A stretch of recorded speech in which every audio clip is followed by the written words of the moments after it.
Welcome to Mic Drop, the podcast where relevancy is irrelevant and we don't give a shit about your feelings.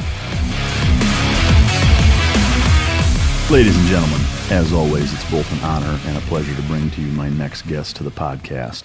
He spent 12 years as a United States Marine Special Operations, or MARSOC Raider, with 5 deployments. He's a founder of the Raider Project, a 501c3 focusing on successful veteran transition into the civilian world. He's the owner of Alexander Industries, the author of Excommunicated Warrior, the 7 Stages of Transition, which will be the focus of today's episode. He's a husband, a father, patriot, and veteran advocate. His beard was Leonidas' stunt double in the movie 300, but don't fucking call him Spartacus.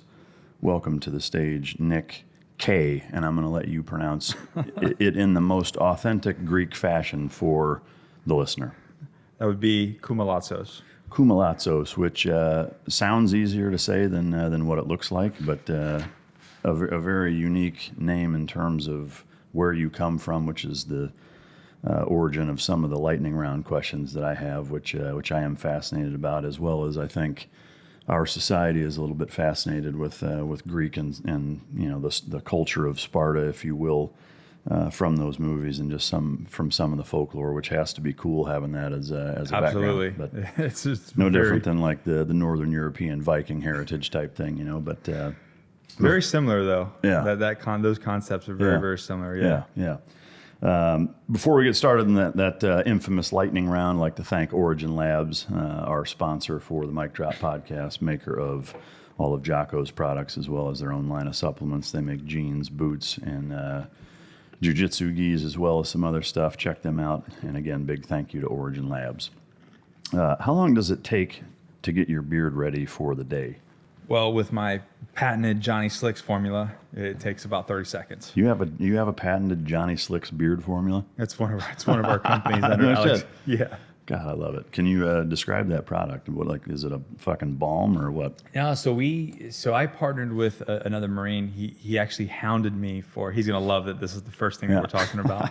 He hounded me for like 6 months. Yeah. And you just one of those Instagram things. Yeah. I'm like, yeah, sure, buddy, sure. Yeah. But anyways, he was making product on his own, and then we partnered, and it just blew up. Yeah. I mean, we did 6 figures our first year, but it's a whole line of grooming products. Oh shit. Yeah. So goddamn. Body wash and fucking Johnny Slicks. What's it called? Like a beard slick or what? It's called it's organic. It's all organic, and true organic, not like natural, but true organic. And he cooks. We built a lab. Yeah. And he cooks all his own products, and so we make pomade and all kinds of stuff. And it sounds like some shit out of Breaking Bad, the way you describe it. So it's funny you say that because we call it cooking. Yeah. And we pretty much use all the little like cutaways, Breaking Bad cutaways, and that's fucking great in the commercials. God, that's awesome.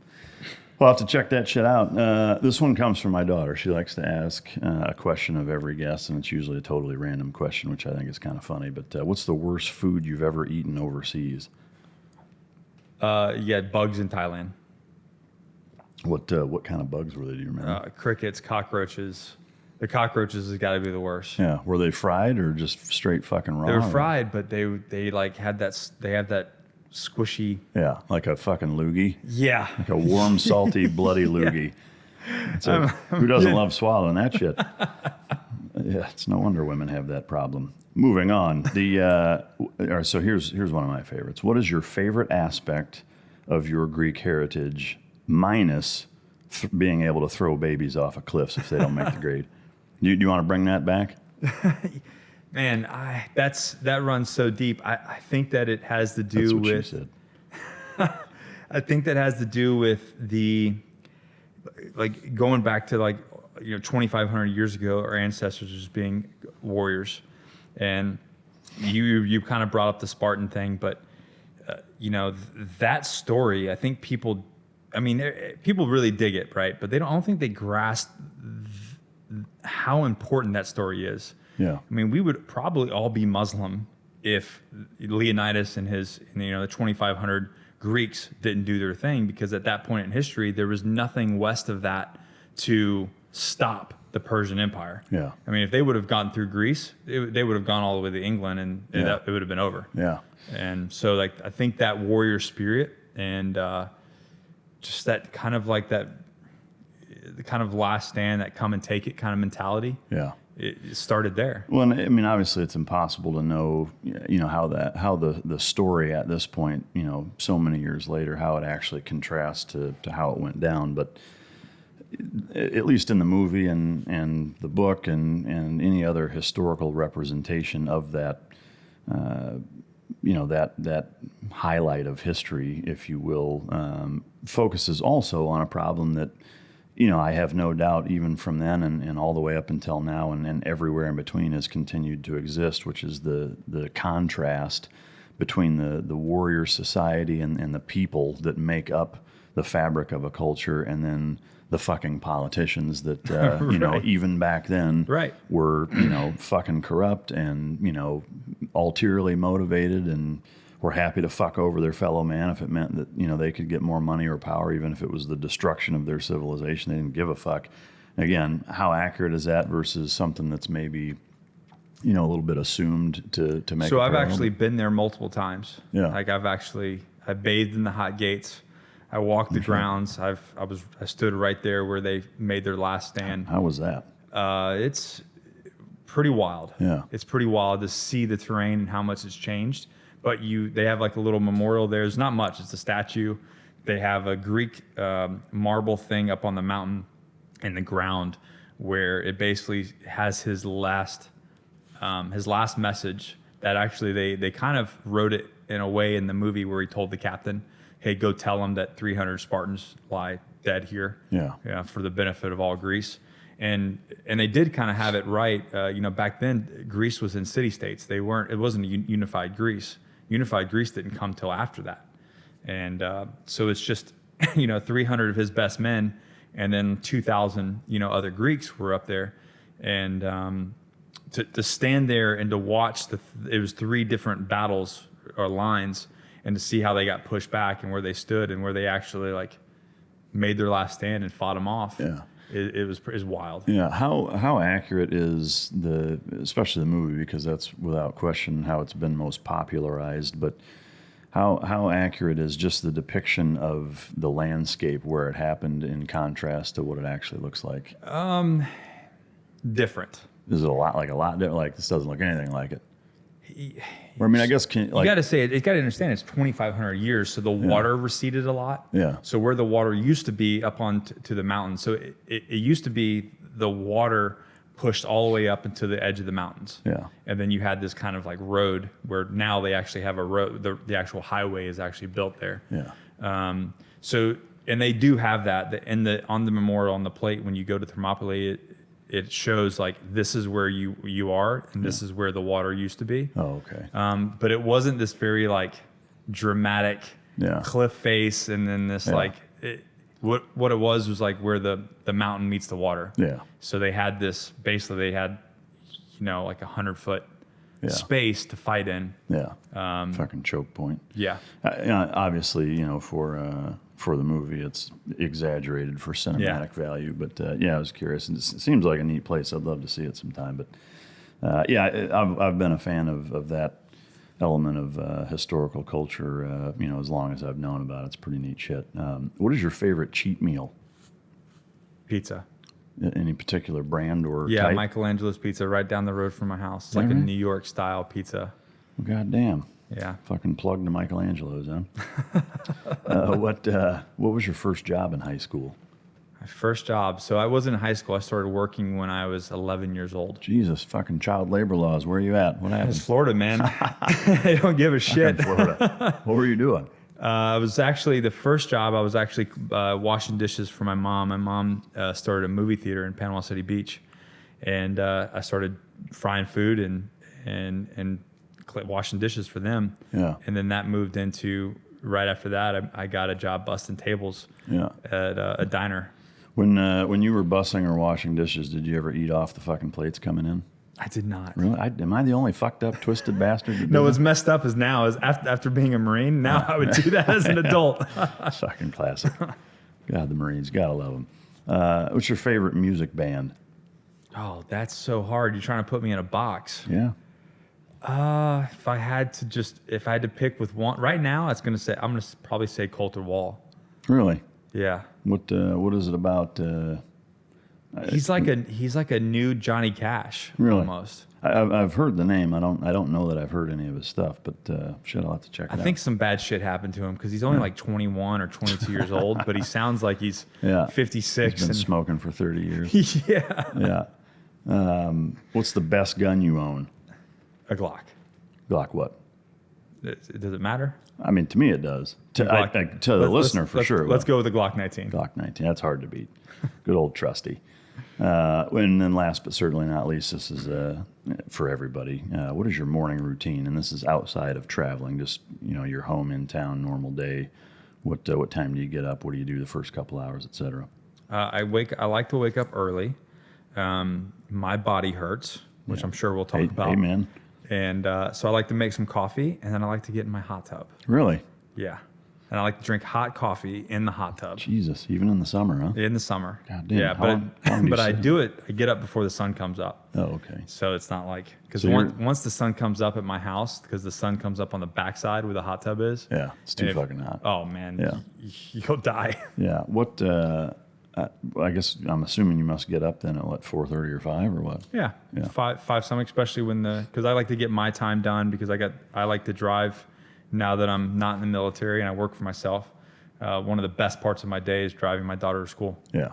So I like to get all my shit done, do some hot tub, morning cardio, and then drive a little bit to school. What does morning cardio look like? Just some boring ass sweating. Like rower or fucking bike or whatever. Just whatever. Stair stepper, stair mill, Thigh master. Yeah, the thigh master. What's the tug thing? Yeah. The shake weight. Yeah. Thigh master while you're doing the shake weight between the thigh 20 master. minutes of shake weight in the morning. Oh, that's fucking brilliant. In terms of your diet, and we'll talk about some of the lessons learned during your transition phase in the book, but now knowing, kind of how important it is between, rest, proper rest and working out right and, fueling your body is also every bit as important. Is there a specific diet or diet-like program that you prescribe to? Yeah, subscribe to? I really try to follow macros now. As I've gotten older, actually, I'll throw Navy SEAL a bone here. Yeah. Stu Smith said in one of the TSAT conferences, he's like, you cannot outtrain your age or your diet. You cannot, as you get older, you cannot outtrain your diet. Yeah. And like being in your 20s and being in a team, like you literally could drink as much and eat as whatever you want, and you would be ripped and jacked and show up hungover and do a fucking swim run and not like it's nothing. Yeah. And smoke a cigarette afterwards. Yeah. And those days are long gone. So I've really had to tighten up. I've really had to tighten up exactly what I'm eating and really get down to the scientific portion of, how much protein, how much carbs, and how much fat that my body needs for a specific goal. Yeah. And so that's kind of where it goes. Yeah. So counting macros obviously is important, how much is going in versus how much you're expending, is a big part of it, which even that's fucking debatable. I've seen people like, it doesn't matter how many calories you eat, it's how quality they are or not. And it's like, I don't know how that could quite be totally accurate. But in my mind.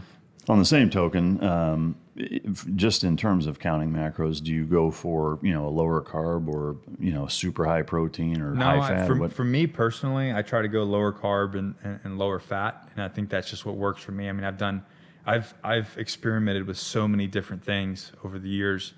And what works best with me is almost like a Mediterranean diet, almost like what Greeks eat. So fish, chicken, turkey, and vegetables. Because I would have thought, Mediterranean-wise seems, at least everything I've seen, is that it's generally higher in fat with olives and olive oil and feta cheese and shit like that. I just keep that to a minimum. Yeah. Because lower fat I seem to just operate better. Now, for the brain function, though, that's where your fat comes into play. So I eat feta, I eat olives, I eat all that stuff, but I'm not like crushing 300 milligrams of, or 300 grams of fat. Yeah, doing shots of olive oil before you go to sleep.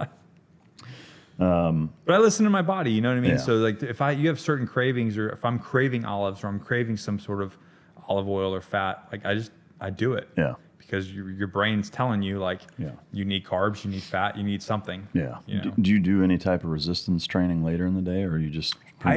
So I really can't. I've tried to do resistance training in the morning, and my body just doesn't respond. No, I'm the same way. I work out usually at night, honestly. Like before dinner is usually when I work out. I can run in the morning. I can do any sort of cardio. I can turn my brain off and do cardio in the morning, intervals or whatever. But actually, like picking up heavy weight, I can't do it. Yeah, at all, huh? Until the afternoon. Yeah. So do you typically try to do that in the afternoon? Yeah. So you may get 2 a day sometimes. Most of the time, it's 2 a days. Yeah. In terms of growing up and family life, just to provide a little context before your military service, where did you grow up and what was your family life like as a kid? Already getting the laughs. Okay, so I have this joke that basically I think that my mother, who's now also, I'll plug her, she's also a published author and hit the New York Times bestseller list, one of her books, River Jordan. I think that she was running from the cops. Because I feel like we moved every 6 months. You ever asked her about it? Yeah, realistically, it was jobs. She was a single mom. My parents separated when I was really young, before I even remember. So we literally were on the move like every 6 months. Was it like on the move regionally or within a certain area? Oh no, like from the West Coast to all over Florida to Kansas City to all like everywhere. Damn. Where were you born?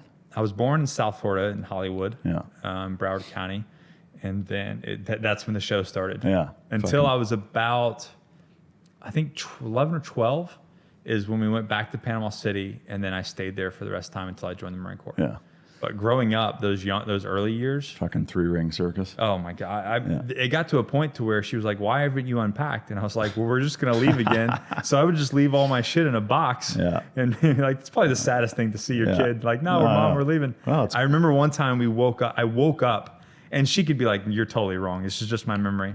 I remember waking up in the car, and I was like, where are we? And she's like, we're driving. We lived in Pensacola at the time, and then I woke up in our 79 white Toyota Corolla, and we're on our way to Phoenix, Arizona. She's like, we're moving. Yeah. I'm like, I'm in the car. I'm like, okay, I guess we're moving again. I mean, I guess the one way a parent could look at that is you could appreciate how pragmatic your child is if they keep their shit in a box. But yes, agreed. That's a sad way to grow up. Yeah. But if you don't know any better or have anything to contrast it to. But you know what that did? That did, Mike, was like I am super flexible about travel. I don't have like all these weird. You know how people have like I don't know. They're so soft. People are so soft. They have to have everything just the way they need it. Yeah. And then like the air temperature and then like the way that they sleep, and they can't sleep in a I mean, that's why like I guess the military worked for me, because you get in a squad bay and it wasn't a problem for me. It was like the way I grew up. Yeah. And people are just so soft with that sort of thing. And now I can go anywhere with limited stuff. Yeah. I mean, it's funny. I mean, in terms of the childhood experience, mine was about a polar opposite. Like I lived in the same bedroom my entire fucking life. So Leave It to Beaver setup? Yeah. I mean, it really was. Like my family and parents got along almost to a degree with which you're like, is this like a fucking CIA project where you guys are like fake parents? The Truman Show? Yeah. I mean, it was like, what in the fuck? Like they never argued. Yeah. I mean, I was in the same fucking bedroom for 17 years before I joined the Navy. That's so wild. And similarly, but to me, there was no problem bouncing around and living out of a bag and whatever. I will say, as I get older and my body hurts more and I become probably more bitter, cynical, and cranky and pissed at life. Old man syndrome. Yeah, I mean, I found myself more particular than I was about sleeping a certain way and making sure I have what I want and all that kind of stuff. But for me, it helps me be a little more productive, I think. But I certainly know the types that you're talking about, like. I wanted only the green Skittles, Get this shit out of my face. Did you have any siblings in that environment? I did. So my dad went on and had and got remarried and had my sister, and then a couple years, 3 or 4 years after me, my brother was born from a separate. So I have two halves. Yeah. So I grew up mainly with my brother. Oh, okay. Yeah. And were there, in terms of stepdads, were there any stepdads in your life? Several. Several. Any tumultuous fucking dealings? Absolutely. And I don't think I've ever publicly talked about it, but there's one of the husbands that my mom had, and she's like, I think she's sorry for it for the rest of her life, which is totally fine. You want her to be sorry? Yeah, totally no, I don't want her to be sorry. It's all okay now because it builds grit. But yeah, he was. I guess to say he was abusive would be an understatement. Really? Yeah, unfortunately. How was he abused? Like just physically? Yeah, just beat your ass? Oh yeah. Yeah. But like not in like you beat your kid's ass because they need to be beat. Like beat not in the right way. Yeah, like he's beating another grown ass man. Yeah, and like getting drugged down the hallway by your hair and the straw that broke the camel's back, which is actually I think why she divorced him, was I woke up being thrown through the closet door. Jesus. Yeah. What did you do to quote unquote deserve that? Like, what was the justification? Did he have one, or was just didn't get up, didn't move fast enough, something like I don't know. Was it a situation where like he was fucking miserable and took his shit out? Yeah. So it wasn't like he was super strict. No, he was a miserable human being. Yeah. Yeah.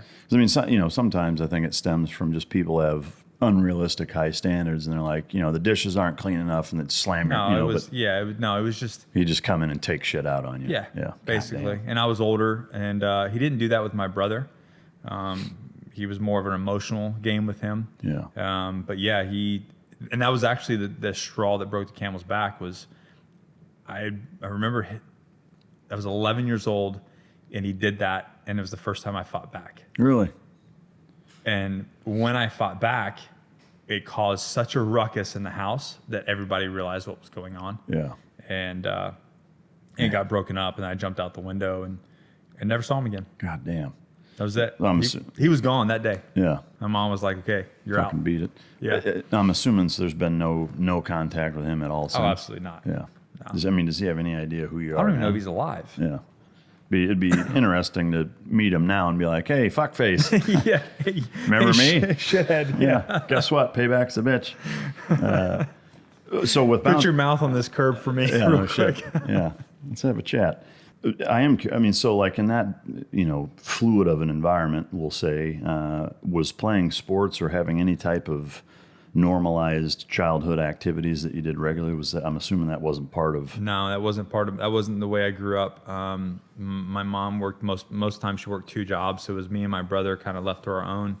At 11, I started working, and that was really it for me. And then that's when I started to get in. I mean, I probably should have gone. I mean, you can't say should have or anything. I started getting in trouble, joined a gang. What kind of gang? It was just the whole like Bloods Crips thing. How do they let a fucking Greek white guy into? Yeah, it was actually a white gang. It was a white people gang. I don't even want to go into the name, but fucking classic. It was a gang that started out in the West Coast and then went to Las Vegas, and then some guys from Las Vegas moved to Florida, and then, What was the mission statement?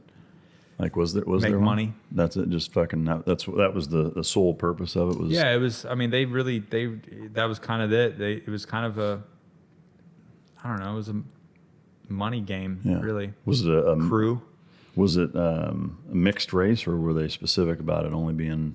No, it was pretty. It was white people. Yeah. Yeah, and it wasn't like what's that shit called? White supremacist. It wasn't white supremacist at all. It was just the way that it worked out. Yeah. Yeah. Huh.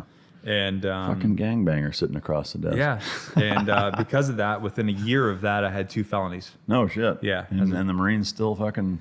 Well, that's a whole other process. Yeah, I get that question a lot. Yeah, but I had 2 felonies. What were the felonies for? Burglary of a conveyance, and then weapon on school property. So the reason why the weapon on school property turned into a felony is because I was already on probation. Was it a gun or a knife? It was a knife. It was a butterfly knife. Yeah. And they caught me with it, and because I was like on probation. So here's what's fucked up is how stupid of a kid I was. So I get kicked out of we're talking middle school. Jesus. Like 6th, 7th grade. So the 6th grade I got kicked out of middle school, and then because I got arrested multiple times in the school, and they were like, "Kid, you got to go. Yeah. And you're just causing problems here." And then I they wouldn't even take me to the next school over. I had to go to like 2 or 3 schools over Like we lived on the beach in Panama City Beach, and I went to a middle school in Lynn Haven, which is like 45 minutes, an hour away. There's a fucking shopping mall there, right? Yeah. I think I used to go there when I was in A school, but so finally they took me, and then I'm on probation. I had to check in with the resource officer. I had to check in. I was doing community service, and then here I am, this gangbanger with a butterfly knife, and they catch me. God so it's like boom, second felony. Yeah. And in Florida, it's a 3-strike rule. Yeah. But so they counted as felonies even at that age. I don't remember how exactly that played out, but it was, and I didn't realize how bad it was until I became an adult. Yeah. And they were still on my record as an adult. No shit. They did not close out. So even now they're still on there? No. Oh, okay. No, I took care of them now. Yeah. God damn. Yeah. So this was junior high or middle school, whatever. And then so as you get into high school, describe the high school process in conjunction with your decision to join the Marines and how that happened. So after my second trip to juvie, I was like, I feel like, I remember what it was. Juvie, the second time I went, I got rolled up and had to go to juvie. Juvie was full, and they sent me to county. Oh God. With grown ass men, and I'm like 12 years old. Jesus. Where was this? In Bay County, Florida. God damn. And and it was just a holding cell, like nothing. I didn't get, just so anybody's listening, I didn't get violated or anything. Allegedly. That's my story, and I'm sticking to it. Not that I remember. But that was a huge wake up call for me. I was like, because we're talking scumbags. Yeah. Like adult scumbags. So that actually was more effective than the punishment, was just seeing the other people in there? Well, it was just like, here I am, a 12-year-old child. Yeah. With in county lockup with a bunch of actual grown-up cons. Yeah. And I'm like, this is not for me. Yeah. Like, this is not for me. And then some girls came into my life when I was doing community service that were like goody two-shoe girls. Well, so I already know where that's going. Yeah. It's the twice convicted felon bad boy. Like, so that got you laid in high school. There we go. That's it. And then these girls, you know how it is. They saw me as a project. Yeah. We can fix him. Yeah. Let's change that fucker, or at least piss your dad off. So that's actually what happened. Like I kind of, drugs and alcohol and the gang and felonies. By the time I was 14, man, I was straight and narrow. Wow. Like fucking got a full life of real world experience. Yeah, and like when kids were freaking out at 15 and drinking and trying to sneak out of their house, I was over it. Yeah, I was like, no, I'm good, man. Fucking child bush league shit. Yeah, no thanks. God damn. So what was the turning point as far as saying, you know what, I want to join the military, and how did you join? Because you came in at 20, right? No, at 19, really 18, 19. But it wasn't that simple because I straightened my life up at the age of 14. I started working really hard. By the time I was 16, I was working 2 jobs and making, for a 16-year-old, I was making anywhere from $4 to $10 grand a month. Jesus. I was working at the Bay Point Marriott as a bellman before that, from 6 a.m. to 2. I was doing audio visual technical consulting for the conference center. So setting up lights and mics and all that kind of stuff, power projectors. And then at 2, and then at 2:30, I would be a bellman from 2:30 to 10, all cash. Jesus. And that was the summer. That was my summer after my 10th grade year. I finished 10th grade. I did that for the summer, and then it was time to go back to my 11th grade year. And I was like, I feel like this is a bad business decision. I was like, I can't do this. So I kind of trick fucked myself. I went and got my GED and then went and continued to work. But then something happened where I was like, here I am 16, about to turn 17. I had my own place out on the beach. I'm like, is this it? Is this life? I just work 2 jobs forever and grow and just live on the beach. Yeah. I was just immediately bored, even though I had money and things were overall going well. It was just, I needed something more, because what I saw was, if I continued down this road, I will be doing this for the rest of my life. Yeah. And that scared the shit out of me. Yeah. And that's when I completely turned my life upside down. And I quit my jobs. I actually moved in with I got rid of the house. I moved in with my grandmother, and I started the process of trying to join the Marine Corps.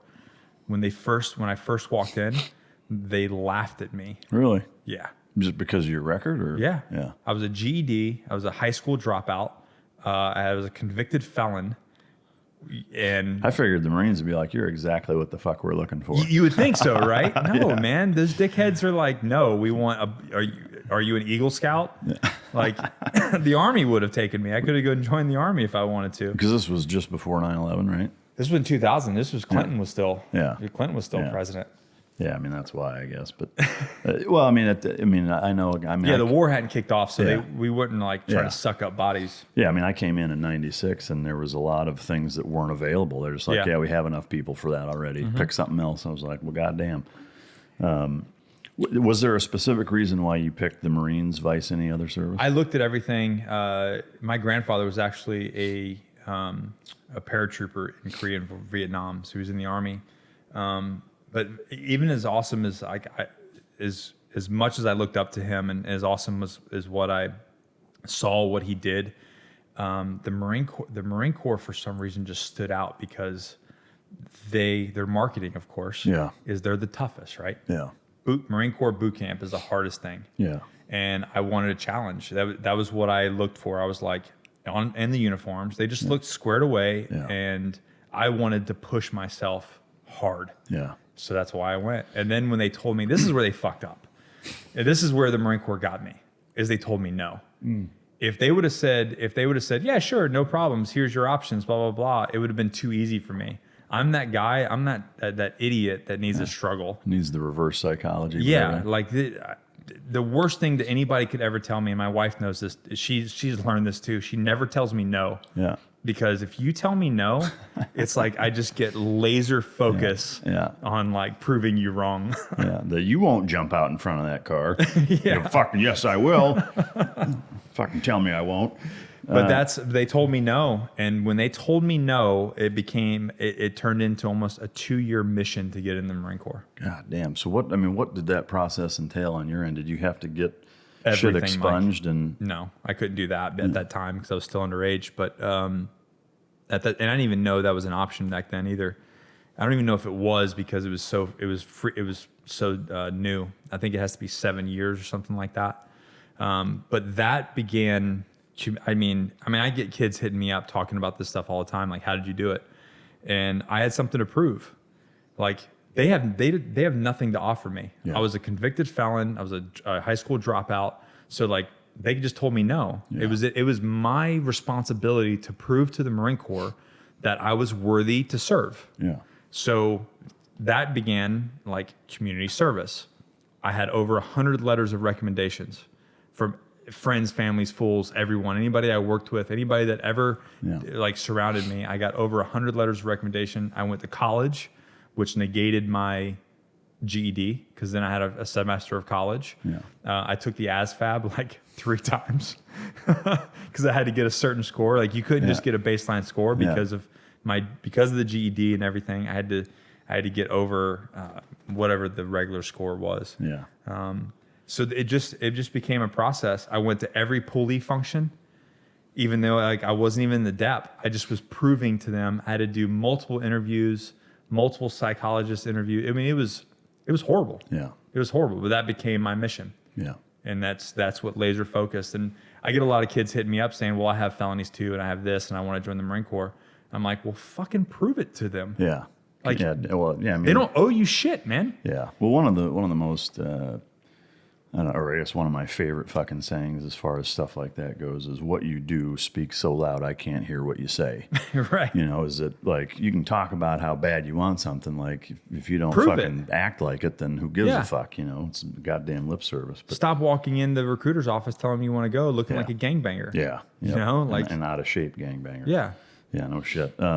So you clean all that shit up. They say, you know, okay, yeah, you're in. Did you know at that point, or had you at least thought about or decided that you wanted to be in MARSOC or do a special operations type thing, or what? How did that shake out? So MARSOC wasn't even established then. That one didn't even start. You probably remember this in 2004. That was the concept for MARSOC. Well, I do remember a little bit of a pissing contest with SOCOM and JSOC and all of special operations, where somebody in the Marine Corps was like, the entire Marine Corps is special operations. Like that. Oh my God, I hate hearing that shit like so that, much. Like that was their take, and so everybody was like, okay, well, you guys do you then, and we'll be over here. Every Marine is special, right? Yeah. We were actually, jump forward. I was at a VSO site in northern Afghanistan, and some general showed up, and he said that. He's like, you guys aren't special. You're just Marines doing a special job. And I was like, this fucking clown. Yeah. I was like, listen, dude, like, special is literally in the title. They just can't handle it, man. Like, regular Marines just can't handle having a group that, well, I think it boils down to, like, they're so hyper focused on uniformity. Yeah. And that institutionalization where it's like, no, there can't be a group that's separate because we're all fucking exactly the same. Yeah, well, you're not. Yeah. I'm gonna sit here and tell you right now, you're fucking not. Yeah. Unless you go through selection and you go through several years of training. Like, sorry, bro, the cook can't do my job. Yeah, yeah. I love the cook because he feeds me, and I love all the support people. Yeah. But at the end of the day, they don't do what you do. They don't do what I do. Could they? Yeah. After 2 years of training, sure. Yeah.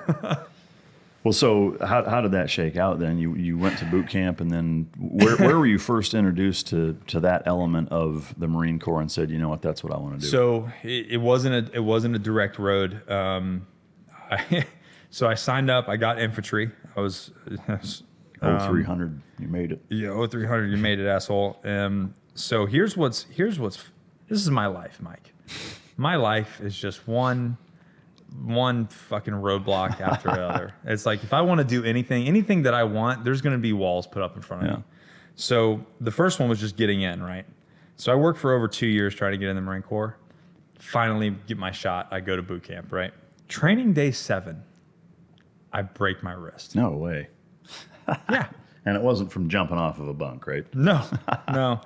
Funny story. I was the senior drill instructor. We were doing the bayonet course, and the senior drill instructor happened to be stationed at the station where you do the horizontal butt stroke.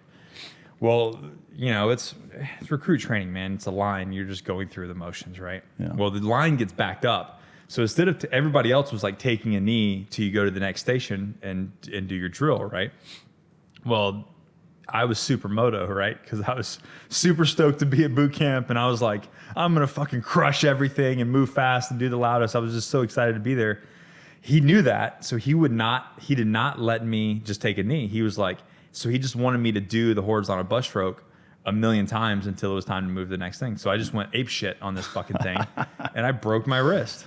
Fucking Christ. And it fucking swelled up. I swear to God, man. It looked like remember Hellboy's hand? Yeah. Yeah, that's what it looked like. God damn. And they saw it and they were like, oh shit. It's a fucking Thanos sleeve. Yeah, that's exactly what it looked like. And they said, Corman, and I went there and it was broke. And then I spent 2.5 months in MRP. What is that like? I mean, because you're obviously fairly new, like you're still at the new meat phase of boot camp. Yeah, what is that? In the Marine Corps, fucking shit, man. Wherever you stop training, you get paused in purgatory. Yeah. So if you're the guy that still has the shaved head and the boots on blouse, and you have your little silly name tape, and you're running around with the canteen, that's where you get held. Like, there's some kids that they blouse their boots in 3rd phase, and they have like a supermoto high and tight, little bit of hair. If you get hurt then you stay there.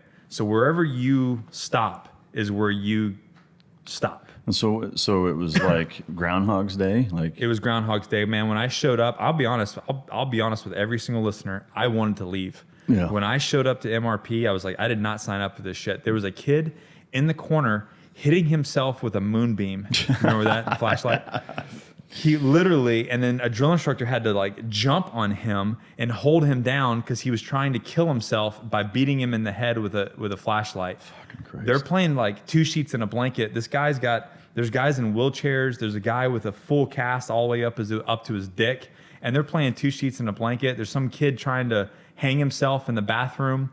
And those, without a doubt, those are the guys that also, the ones from that unit that get medically separated are have the fucking 511s and the fucking the beard and the patches. They go to SHOT Show and the fucking don't do fireworks because a fucking vet lives here signs. Yeah. Exactly. I was in the Marine Corps for 9 fucking days. What was the day to day like? I mean, did they have you doing shit? Yeah, you're playing fuck games, man.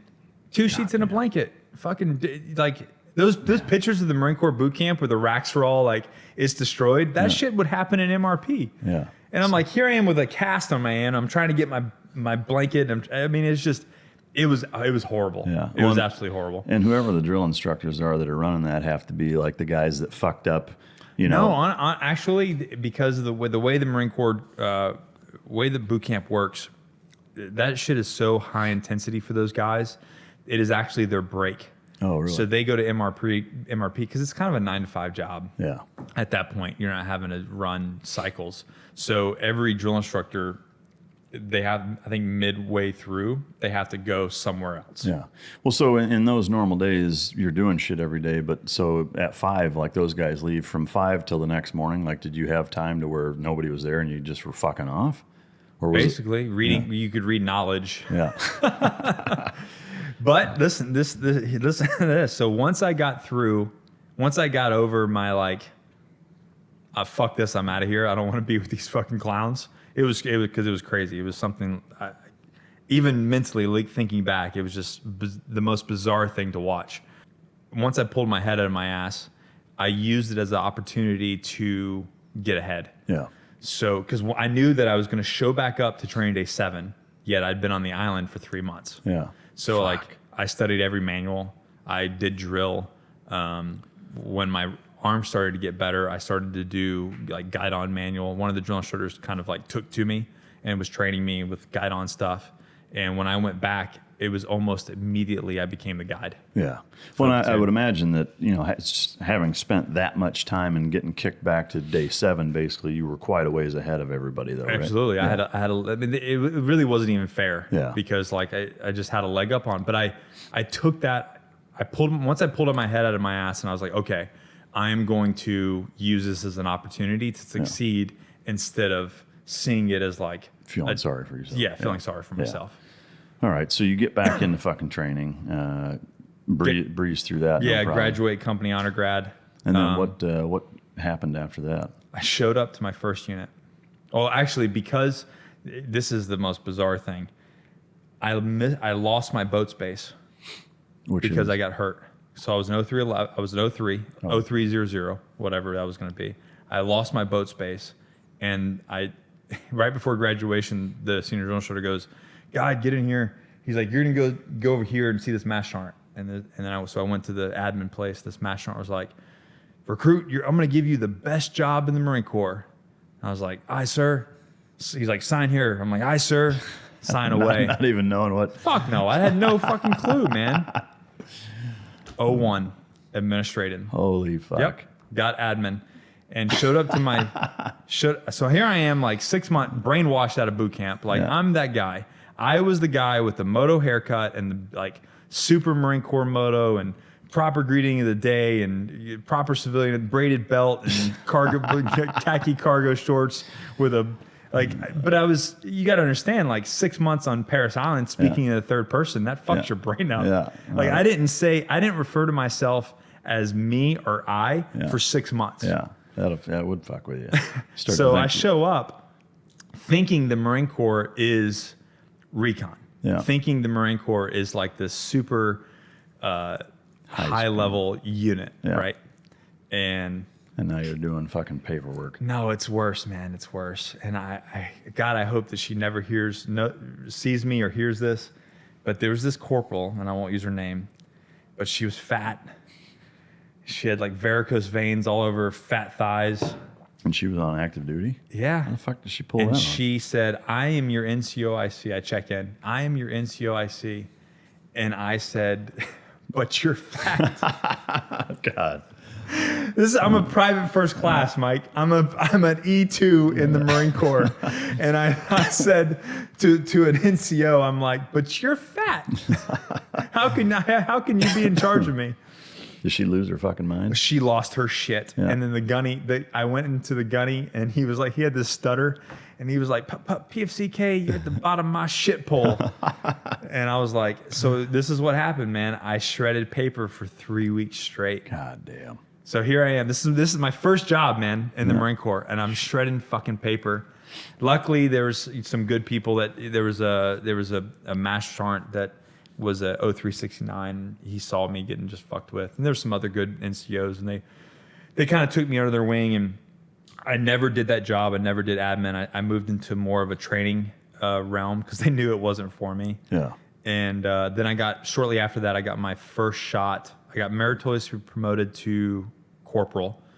And then I was at E4 under 2 years. That was like a year and a half or something. Yeah. And I got my first job as an individual augment to go to Turkey. Really? Operation Northern Watch. Do you remember that? Southern Watch and Northern Watch before Operation Iraqi Freedom kicked off? I do. So that really is what kicked off my career in that kind of, I guess you could say, special operations world, because it was a joint task force. So we were working with everybody. Yeah. And then when I came back, I was a sergeant. Jesus. So I'd never done admin. So they tried to put me in admin for a couple of days, and I fucked up all. This is what happened. This is how I got out of admin. Here I am. I just got promoted to. No, I was still a corporal actually.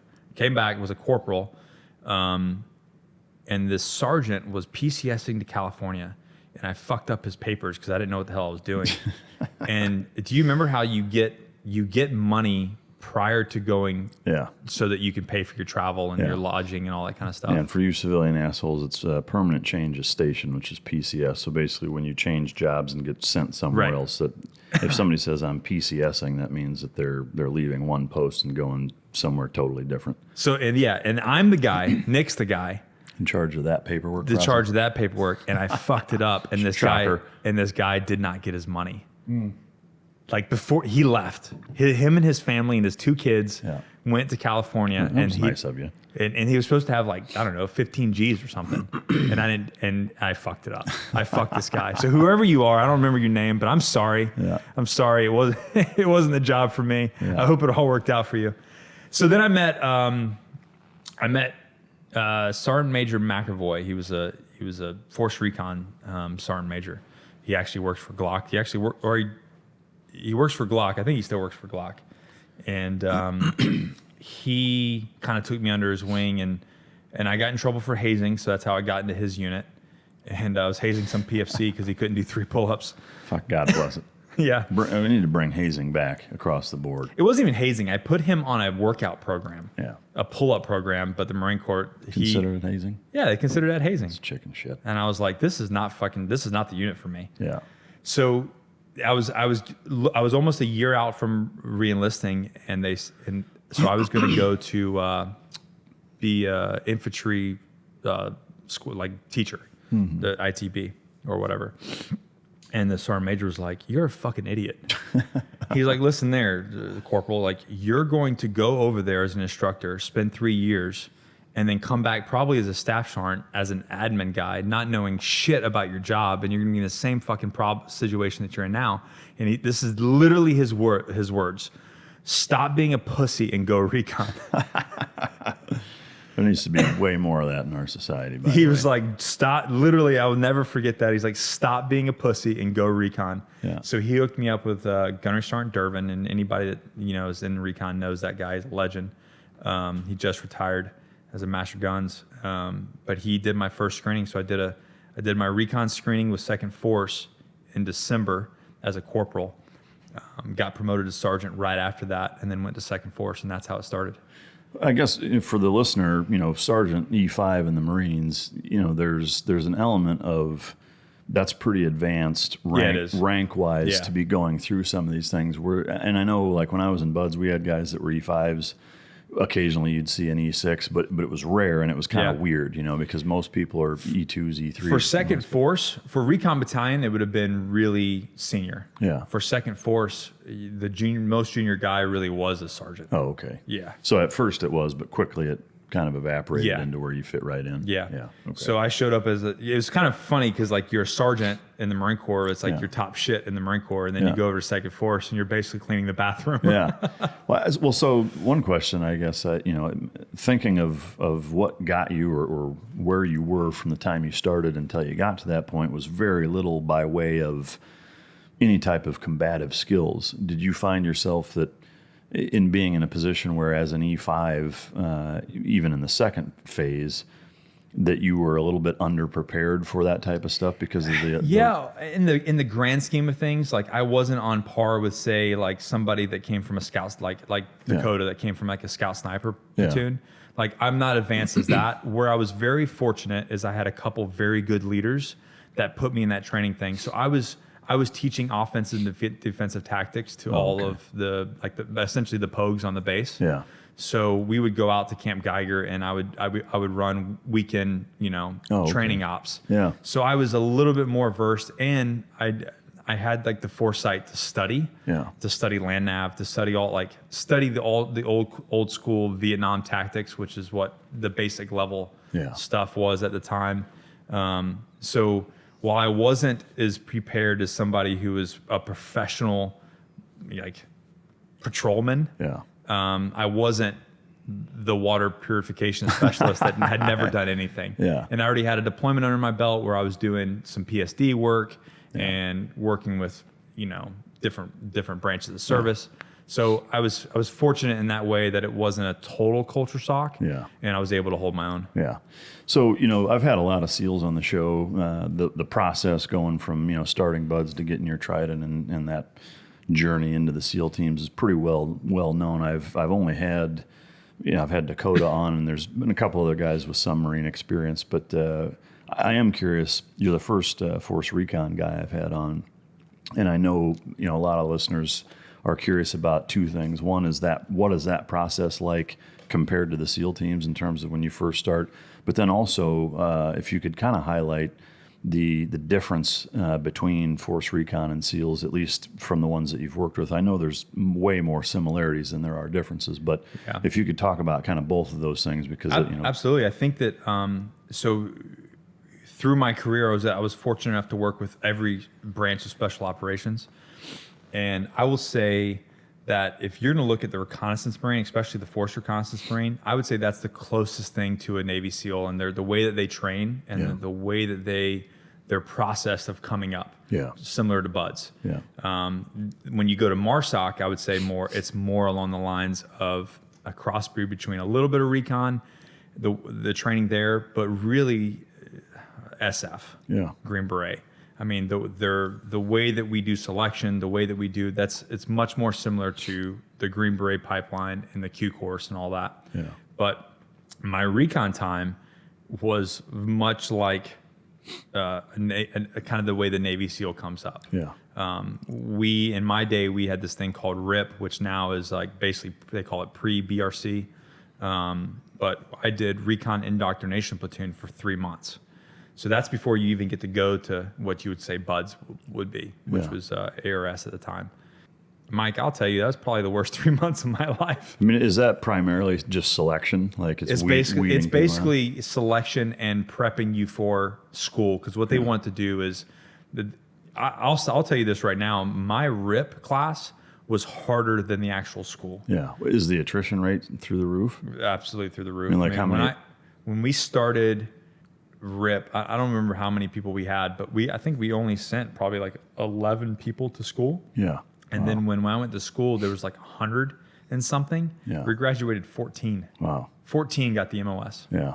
So, I mean, it's similar attrition rate to BUDS too. Yeah. And 75-80% of the fucking people are. I mean, it's a wake up in the morning, instructor walks out, kicks you square in the dick, and that's how you start your day. Yeah. Yeah. For 3 months. For 3 months. And then, so once you make it through that, what is that next step like in comparison? Is it, I know you said RIP was harder, but is it is it kind of a hybrid of, still kicking you in the nuts, but you've proven worthy of being here and we teach you? Especially at Force, like you show up, it's funny because you graduate school, right? You made it. You're an 0321 or you Force Reconnaissance Marine, and you think that like, oh, I'm fucking hot shit. Yeah. The truth is, you haven't done anything. Yeah. You have no insert schools. You have you don't know. You haven't done a workup. You haven't done shit. Yeah. And they let you know that real fast. Day one. And that's really where as much as I like love BRC and I love those programs and I think they put out a great product, you really don't become a Force Recon Marine until you've done like your full workup and a full deployment, because that's when you really learn your school. And it's probably the same way in the SEALs. Yeah, I mean, Buds is a little over 6 months, and that's it's primarily a selection. I mean, you learn and they teach you a little bit in the different phases, but overwhelmingly, it's do you have what it takes to do the job, and then you do a 3.5 month advanced training block after that, where it's legitimately trying to bridge the gap from a know-nothing Buds graduate that just, this guy, is cut from the cloth that we're looking for, and try to get him as up to speed as possible so that when he goes to a SEAL team and jumps into a platoon, he's not dragging them so far down. Right. But same thing is that, once you get there, it's still, you're going to do a full workup and a full deployment before like you really know what the fuck you're doing. And so basically keep your mouth shut. Yeah. Keep your mouth shut your first workup and deployment. Yeah. No, absolutely. And so that second phase is more like our, advanced training kind of thing. So, yeah. So after that, then you got. I want to say, like, people underestimate, and me and my buddy Josh Hansberger have written prep books for all this stuff that sell really well, and we actually had two Marines that used our Recon prep book that just graduated BRC. But I don't. There's a lot of kids out there, and I don't know if your demographic, if you have youth that listen to this, they underestimate how hard it is. Yeah. A lot of guys, and I see it too. Like, I'm gonna go be the SEAL. Like, sure you are, bud. Yeah. Like they underestimate truly how mentally and physically tough it is to go through that training. Yeah. And I just didn't want to move on without really fucking nailing that into the head. Like, it is hard. Yeah. It is really, really hard. Yeah. Well, I think that, at least from my experience, both having gone through it and then been an instructor for several years, my last few years in, is that, there's no amount of shape that you show up in that is going to get you through training. Oh, no, I don't care how. Yeah. Obviously the better shape that you're in, the less you're going to have to rely on your mind. However, without a doubt, you're going to have to rely heavily on your fucking mind, and so to me, that's how I got through. Yeah. It wasn't because of my physical prowess. No, I mean, fuck, that's everybody, is that, yeah, I mean, that like they're going to find a way to make it so hard to where you can't be in good enough shape. Well, I watched collegiate level athletes quit. Oh, yeah, same here. I mean, and they could run circles around me. Yeah, Olympic swimmers and fucking all-American wrestlers and football players, and yeah, I mean, it's I have kind of a generic theory as to why that is. I think, a lot of those super high-level elite athletes, when they show up, they've never really been pushed. Right. And a lot of them, especially nowadays, because they're naturally gifted already. They've never really had to work that hard. It came so naturally that they didn't really have to learn how to push themselves. I mean, there are exceptions. But there's a lot of them that show up, but between that and especially in today's day and age with, well, he's our star quarterback, so you were late. Nah, don't worry about it. Like, the rules don't fucking apply to you. And so, that combination, is a recipe for an entitled fuck bag. Yep. That doesn't have any real fucking drive behind him when it gets shitty. Because he's never failed. Yeah, and he's never been humbled, by any of his, and that's, I know the Marines are absolutely no fucking different than SEAL instructors in that, like, our number one priority is to kick you right in the fucking balls and make you realize you're nobody, and over and over and over and over, So, I mean, it's neat to hear the process is so similar. Again, having not really shot the shit with anybody with your background as it relates to what that process is like is neat. So moving on, then you finish that, and now you get into your first unit. Basically, describe what that was like. Scary. Yeah. Where was it at? Second Force was right in Courthouse Bay in Camp Lejeune. And I mean, you're just, as a young sergeant, brand new Force Recon Marine, I'm just looking at these like legends. Yeah. Like, there's just, I mean, it's a small unit, right? It's a super small unit. I mean, Force Recon at the time was It's smaller than any other special operations branch or anything like that. Yeah. I mean, everybody knows each other. Yeah. Is it a couple of hundred, or how many active? I think a couple, maybe at the time, maybe a couple thousand. I knew that at that time, I'll give you this, there was only 250 something E5s, Yeah. O321s at the time. Yeah. In the whole Marine Corps. Yeah. It was very kind of nerve-wracking to look and see how badass all these guys were. Yeah. These senior staff and COs that have been doing this for a long time and had multiple deployments. And at this time, this was 2004. So these guys at Second Force already had multiple combat deployments under their belt. Yeah. So here I am just going, holy shit. Yeah. You know? Yeah, I just try to keep my mouth shut. Yeah. Try to keep my mouth shut and stay out of trouble, which it didn't work. But that was the thought process. Yeah. But was there much hazing back then with you guys? 100%. Yeah. In RIP, I mean, ARS and BRC is a little bit more like it's a formal school, Yeah. right? So the hazing, if you want to call it hazing, it's more calculated, and it's not really hazing; it's training. It's just the instructors doing. Yeah, it's like, do you consider Hell Week hazing? No.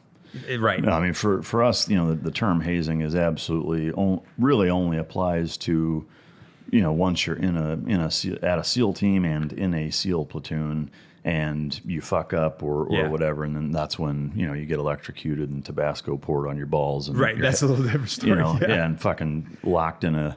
Did you guys use cruise boxes? Those big gray metal fucking boxes, that 2/3 full of water and shoved in there with a fucking regulator and the lid closed and locked for 40 minutes. Shit like that happened all the time, and that's one of the things. That's so awesome. Oh, it's fucking great.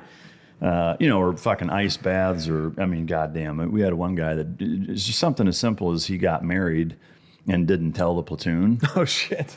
And so, they beat his ass and taped him up. That's one of the big things is being taped up, right? Is that a whole roll of fucking the green, we call it riggers tape. The green duct tape, a whole roll of that, just wrapping it, taping a dude up like a fucking mummy and give him lobster claws, super tape his fucking hands where they're like tapered, or tape his hands to his head and then make a big loop, intertwined into that and call it a happy hat. And then make him drink water. Drag him around, fucking waterboard. I mean, but the thing that they did to him above and beyond all that is he was a hairy fuck. I mean, kind of the same way I am now.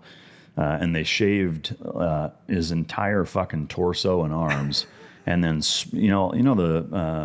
at the range you use the spray glue to spray targets on. Shit! They spray glued. They spray glued all of his body hair onto his face to give him a fucking Osama beard. And I mean, just so, and a bunch of other shit. But I mean, you can't make that shit up. Yeah, but to me that like a lot of people listening are probably like, holy shit, that stuff obviously doesn't happen in corporate America, and not even close. But I will say that there was a self-regulation that existed in the community then that just does not exist now. Yeah, and you see it. You can see it. The amount of problems, and specifically in special operations, and the SEAL teams have had a host of them lately. And I don't think it's, it's shaving haircuts. It's let the guys police themselves. Yeah, it's unfortunate that I've seen the same thing. We've seen the same thing with MARSOC and the SF community as well. I think it's, and not to like jump on like the millennial bandwagon or whatever, but there is a different level of entitlement with younger generation. Yeah. And it's kind of sad to see, and I hope that it takes a turn for the better. Yeah, in the future. I agree, and I bag on snowflake millennials probably more than, or at least as much as anybody. But in thinking about it and being fair, it's not their fault.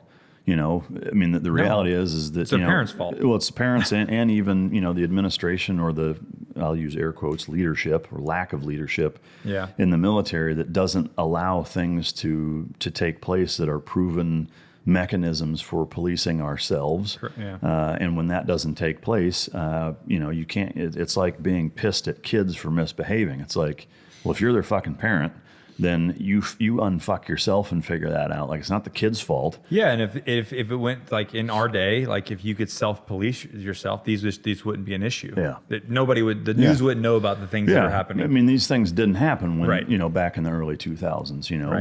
And there's a reason. It's not because we weren't at war, because we were.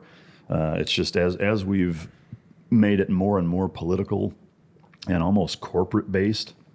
It's really, I mean, it's a culture clash, and it just doesn't fucking work. I mean, you got to let fucking, Vikings and Spartans be Vikings and Spartans and do their fucking thing. They're not Boy Scouts, but so hazing. So it's like rip. I don't know if I would call it hazing. It just sucked a lot. There's a lot of stuff that, it's like buds. Yeah, it's just that kind of training. Any good hazing stories from when you were at the actual unit that you can share? Similar to the dipshit stuff we did. No, I mean, I didn't really get hazed. I got what's PT'd. Yeah, I got a smoke session for something that I didn't even do. So the only thing that I'll say is, and this guy is just his name's Mitch, and just a complete. He's one of those guys that just the absolute legend, badass. He was a staff sergeant at the time. I was a sergeant, and So we had the Marine Corps ball, Second Force ball. I was brand new. And I show back up on Monday after the ball, and he walked outside. He's like, "Get your fucking water source and stand the hell by." And I'm like, "What the fuck did I do?" And I'm like, and as in that kind of command, you don't say, "But what?" Yeah. Staff sergeant, like, what did I do? I'm still reeling from him calling a fucking drink a water source. What the fuck? Yeah. Fucking classic Marine He's shit. like, "Get your go fasters and your water sources, stand the fuck by." So I did, and he ran my ass. And I've never been a runner, and this fucking dude could run. He ran my ass through the tank trails, through the Camp Lejeune tank trails to a DZ, like way the fuck out there. Sugar cooking he fucking hazed the shit out of me. And I'm like dripping in sweat. I got sand and stickers all over me. And I mean, it had to have been a couple hours later after we got done with all that. He was basically like, the whole time he's like, "You're an embarrassment." I had no fucking clue what was happening. I was just doing it. Yeah. And afterwards, we got done at the DZ. He told me what happened. There was two of the guys in the platoon, two lance corporals. I'm a sergeant. Two lance corporals got drunk. And at the ball, when the ball was over, and they had this fabric lined on the walls, and they had pulled all the fabric down. This is like a hotel out in town in Wilmington. And then we're rolling up in it. Well, the word got back. Somebody dropped my fucking name, said that I did that. I wasn't even there. Yeah. So he told me what happened, and I was like, "Mitch, I wasn't even there." Yeah. And he's like, well, good sport. And patted me on the shoulder, and we ran back. And I was like, "What the fuck, man?" And those other two kids never even got in trouble for it. That is a fucking classic example of the United States military right there. But this is the lesson that I tell people, because I tell that story all the time. Yeah. And everybody wants to throw their fucking Red Star cluster up and be like, "Wah, wah, wah, it's not me." Listen, this is the way that it works.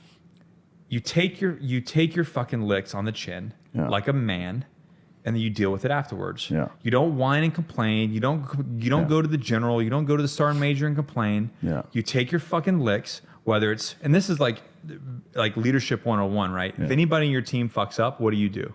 You take responsibility for it. If they fail, you fail. Yeah. If somebody in my company makes a mistake, I go to the customer and I apologize, and I take it as my mistake, and I tell them, "I'm sorry that I did this. Yeah. I own it." And that's kind of the way, I look at that story kind of even though I didn't do it, I fucking own it. Yeah. And take my licks like a man, not be a fucking crybaby about it. Yeah. And then move on. No, I mean, it's a great attitude to have. I wish most people did. Unfortunately, they don't. But it's fucking great life lesson for sure. If you could talk about the process from then, basically after your first workup, and just talk about your 5 fucking deployments, or at least the ones that you did as Recon and MARSOC. Shortly after Force Recon, I went out to, they needed sergeants to go out to 3rd Recon Battalion. And I was pissed because I thought, in my mind, I was like, I'm going from varsity to JV. And that was just me being an idiot, really. So I went out to Okinawa and was part of 3rd Recon Battalion. And that's where I did, basically I was in a platoon for 3 years. I started out as an assistant team leader, and I left there as a platoon sergeant. And any Recon Marines that listen to this, if you can get to Okinawa, do it. because actually one of the guys that we just got through BRC, he's going to Okinawa. And I said, good on you, man, because the best recon Marines come from Okinawa. And the reason why is because at the time, they didn't have a force and a battalion. So they made rotations. So usually battalion recon would only do kind of like Greenside, and then your force recon at this time would do more of your direct, deep reconnaissance and your direct action type of thing, and your higher level reconnaissance work. But out there, you have to do everything. So you take rotations. So and there's nothing else to do in Japan except fucking work and train and deploy. So that's all I did for 3 years out there was just, I literally went from one deployment to the next. I went all over Southeast Asia on the MEU. And then I did as an assistant team leader. It's a Marine Expeditionary Unit for you people out there. Yeah, the guys on the boats. That's where Marine Corps thinks that they're all special operations because they sit around on boats. And honestly, it truly is. It's an amazing asset that America has because there's boats all over the world with Marines sitting on them waiting to do something. Yeah. So if anything cracks off, whether it be humanitarian, a rescue mission, a fight, like they're there within 24 hours. Yeah. And so how many deployments did you do in that 3 years? Basically like 2.5. I did one with the MEU. Were they all in Southeast Asia or did you go? No, I went to Iraq. So we literally came back off the MEU and our whole platoon went straight to Iraq. What year was that? 2006. So, I mean, that was arguably the hottest, nastiest time. Deployment, man. Can you tell us about it? I mean, unfortunately, I hate to say it, but we lost a lot of people, and that was during the surge. And anybody that knows Iraq during that time, and we were in Fallujah, it was just, it got so bad that like we were boycotting memorials. We told the command, like, if I die, I want to sign a paper saying that you don't stop doing them. Stop doing them because how many guys did you guys lose? I don't remember off the top of my head, but it was. Well, I mean, how big was your unit that was there? Like, it was entire battalion, 3rd Recon Battalion. So you had 3 platoons. So there's a total of 6 platoons. Bravo Company had 3 platoons, and then we had Alpha Company had 3 platoons. And so the total number of shooters was. I don't know. Let's see. Carry the one. Do math. Yeah. I'm doing it at the team level. Get the abacus out. Yeah. So maybe like 21 per platoon. So you do the math. Yeah. Well, I mean, 140, 150 Not many. people. Yeah. You know, my team at the time, I had 5 guys on my team, and we were operating. At the end of my deployment, they basically came in and said, Nick, I just want you to know, my company commander was like, I want you to know what you accomplished. A company of grunts couldn't have done. No shit. With 5-year guys. Wow. And I mean, it was our whole platoon, but my team specifically, he just was like, you know, what your platoon and what your teams did on your platoon is nothing short of remarkable. Yeah. And so all of 3 or 3rd Recon Battalion was there in Fallujah. Were you guys around any of the task force bruiser guys in Fallujah, Ramadi, Jocko, and all those guys? Did you ever work? We did. I don't want to bag on the SEALs here. But yeah, we did. I don't know if he was there at that time, but was it Team 5? Well, it depends on what part of 06. They were there the second half of or later in 06. Yeah, so that's the same as us, 06, 07. Yeah. Well, let me rephrase that. And I wasn't there, so forgive me if my dates are a little wrong. I know that towards the end of their deployment was in October because that's when Mikey Mansour died, and they came home not long after that. So they were probably there from, my guess would be April to October or something. Yeah, we were there then. from like the end of the summer, all the way until April the next year. So you probably would have just caught them at the beginning, and then whoever. Yeah, they took a bunch of our targets. Yeah, they took a bunch of our target packages. Yeah, go figure. And they left some IEDs for us. They didn't like to sit on. You wait around with those. Yeah. But yeah, we did bump BAS, but they did. We were pissed because we would do all the reconnaissance and we'd build these target packages, and the RCT would be like, "Oh, thanks," and then we're gonna pass them off to the SEAL team. And we're like, "What the fuck?" Yeah. But that's the deal. Yeah. Could you, or I guess, are there any specific ops that stand out as being, you know, maybe if you could pick one that's remarkably successful and one I was going to talk about that because, and you'll actually probably appreciate this. So coming off the MEU, we were the force platoon on the MEU. So we were all direct action and doing that kind of gig. So we rolled into Iraq kind of with the same. We were the most senior platoon. We had been together. We had the most training, and we rolled in thinking that we were going to be a direct action asset. And it was just one bullshit hit after the other, one dry hole after the other, and it was just nonsense. And it was playing whack-a-mole, and there wasn't any actual effects being made on the battlefield. So there was a 46 that got shot down in Karma, right outside of Al-Karma, right outside of Fallujah. And we completely shifted the way we operated. We went old school recon. Indige, hiding in houses, rotating teams 24/7. So like a team would be out, and then in the middle of the night, we'd rotate a team, and they never knew where we were. And this village went from having like, I don't know, it was like IEDs, like I don't remember the numbers, but it was like a crazy amount of IEDs every week, right? Yeah. To nothing. Really? Like we completely stopped it. Yeah. Like while completely we were there. Disrupted that. Completely disrupted that network. We fucking killed a bunch of bad guys, and it's because they just didn't know where we were. Yeah. So that really changed my thought process, and that's like me going from there to MARSOC really fixed my brain, because I was like, okay, it's not about what's cool or what we want to do. It's the right tool for the right job. Yeah. And how do we make a maximum effective, rounds on target in a battle space? Yeah. And that's what we did there. We went all intel. We went all old school recon. Yeah. So during that period, I mean, was your operational tempo like every night, most nights? We had three. So yeah, we'd have 3 teams, and then we would rotate every night. Yeah. So you were out for a night, and then back for 2, and then out for a night. And those back for 2, were you acting as a quick reaction force on call kind of thing? Yeah. Yeah. We did. But we basically had almost like a VSO site. We had like a house base thing that we stayed at in Al-Karma, is right at the elbow. There's probably people, I've met so many Marines and Army guys that worked in Al-Karma. It's wild. Yeah. But yeah, so we would go back to this little base, which was literally a hop skip from the Ville.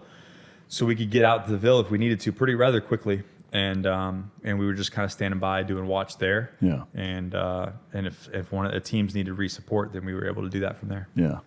When you guys showed up, was there a sit down of here is your main fucking priority in it? Because I know at that time IEDs were the primary fucking law. RCT was so fucked up, man. We showed up and we got this brief, and the first brief that we got was the band was this is more of the Marine Corps bullshit. The RCT commander at the time, I think he just retired as a general now, said, "Hey, you recon guys, you're not special. We're all Marines here doing the same job. I even have the band is my PSD. Jesus. And they're throw a trombone at a motherfucker? Yeah, they're just good. They're just as good as you. So we're all Marines here fighting the same war." And that was it. And we were really the battalion was really left to their own demise to make shit happen. Yeah. And we did. So for those of you listening that have no military experience, and you've heard other similar stories of dysfunction within the U.S. government, whether it's Department of Defense or agency stuff or whatever. To me, the frustrating and strange thing is that there's a weird, I guess there are weird instances within the United States government where sometimes there's stuff like that that's just completely fucking dysfunctional, to where it's honestly like, if you've never seen the machine work, you'd be like, there's no way it could be that fucked up.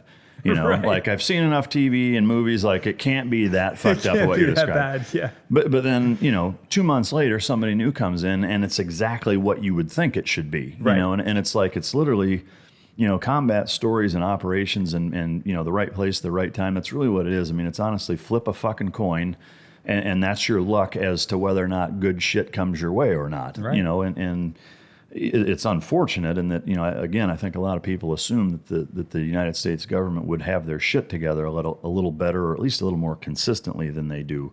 But that's not an uncommon theme. And that's really where, like, understanding your own human terrain, not just the enemy human terrain, but your own human terrain, and being a professional warfighter to where you can brief and get your point across and get your agenda across to the commanders appropriately. Yeah. Because if you can do that and you understand them, and you can say, okay, this guy's a fuckstick or this guy's on the level, you have to be able to manipulate them to where you can get your mission across. Yeah.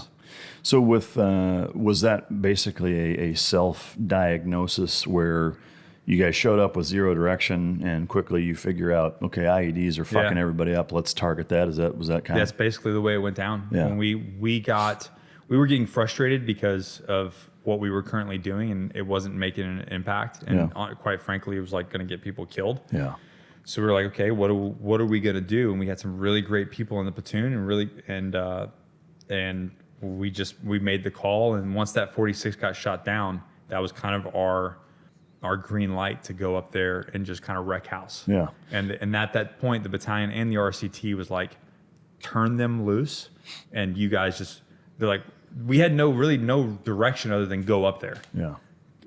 They said, you guys are going to go up there and do this job and do something. Mm-hmm. What you do is on you and your platoon commander and your platoon sergeant. And that's really where the platoon is the one that takes credit for it. Yeah, I mean, to me, that's half right in my opinion, in terms of like, at least they gave you the autonomy to do whatever the fuck you want. To me, there should be okay, you guys are here. Here's here's the top 3 problems. You guys figure out how to fix them. Like, to me, that's ideal. I feel like they didn't even know what the top 3 problems were. That's fucking crazy. Yeah. Could you share just if there's one specific operation that stands out as being like the craziest or sexiest, most successful, like gnarliest shit happened? Could you share that? Or at least what you can from it? I mean, I would say that that whole thing was one operation. That's kind of, and I'm actually like thinking about it. I think about it often. I'm very, very proud of our platoon, but that was the operation, was going kind of in dig and living in. I mean, we would keep people like hostage in their own homes for 12 hours until dark. Can you describe how that process worked? Like, we would go patrol, and we would systematically pick a certain house that had a good vantage point via windows or via the roof. That like MSRs, like routes, like roads. Yeah. That anywhere people are going to travel down a route or a road that we could have eyes on. Yeah. Whether it be a field, whether it be any sort of thing like that. So we would go patrol around the Ville, and then we would pick a house, and then we would enter that house. Is it daytime or nighttime? Nighttime. Always. All night. Yeah. Yeah. All night on nods, and we would go through that house. And then we'd pick it, and then we would very kindly take over that house. I notice a little bit of a sly smile while you say very kindly. I mean, were you breaching their doors? So we were doing kind of like superior entry, like really, if we could get in without breaching doors, we were. Yeah. And honestly, the better that we got at it, I know this is going to sound crazy, but I was actually we would make friends with people in the house. Yeah. So it's a bit of a shock initially, because you have to get in and make sure that they don't have AKs under their mattresses, which they do. Yeah. And not everybody did, but the bad guys do, right? Yeah. They sleep with AKs. So you have to make sure that your team is safe initially when you go in. Once you get through that, then it was like, okay, let's question the family to make sure that that they're not part of the insurgency, or they're not, And are you rolling with a Terp the whole time? Oh yeah. Yeah. And we had our Terp at the time was, he was, oh my God, my brain. He was from the north. Kurds? He was Kurdish. So he fucking hated all of them. All of them. He hated all of them. A bunch of his family had died in Saddam's gassing. And so we had to watch him because he was dangerous. He would just murk people if we... Well, yeah, I was going to say, like, there's got to be an element that's a little counterproductive in that, and that, you've got to kind of check and balance his ass a little bit. Definitely check and balance. And then one of my my RTO actually learned Iraqi while we were there too, and he was starting to. I mean, he was just a ninja. Did you before you, I guess, continue on that? Were there ever instances where you guys would make entry and you're fairly stealthy, but you got opened up on, or did you guys always manage to? Not in that time frame. Yeah. Not in that time frame. We were always managed to like. There was one time that one dude almost got drilled. He had a gun, and it come to find out, he wasn't even an insurgent. He had a gun for the insurgents. Yeah, but just as protection. Yeah, he almost got fucking drilled right in the face in the middle of the night. Yeah. And but no, we would question the family, and then figure out where they're at, and then we would explain what's happening. Yeah. And it was all very. It wasn't just like smash mouth. We went from doing like the whack-a-mole smash mouth, breaking shit all the time, to almost trying to get the people on our side. Yeah. And it worked, because what we did was, after so many weeks of that, we would be in a house during the day and like looking through glass in the windows, and then they would be on the mosque saying, "We know you're harboring the Americans. It is your Muslim duty to tell us where they're at." Yeah. And we were just sitting there listening to it. And then they would walk out in ski mask and get smoked. No shit. Yeah. Wow. I know with, other guests have talked about some, I would say, kind of similar or fairly similar operations. Were there elements of, not bribery, but, offering them things to say, hey, we're... Absolutely. And what was that? What was that? Like, what would I mean, it could have been anything from money to vodka to Viagra to like, and this goes like, this is why the whole Muslim thing is all bullshit and everything, because they're all hypocrites. Yeah. But yeah, absolutely. I mean, you want to build relationships. Yeah. I mean, there was guys that I went back and I would pay for their windows because we'd shoot out their windows. Yeah. But the thing is, you're building relationships. Like, yeah.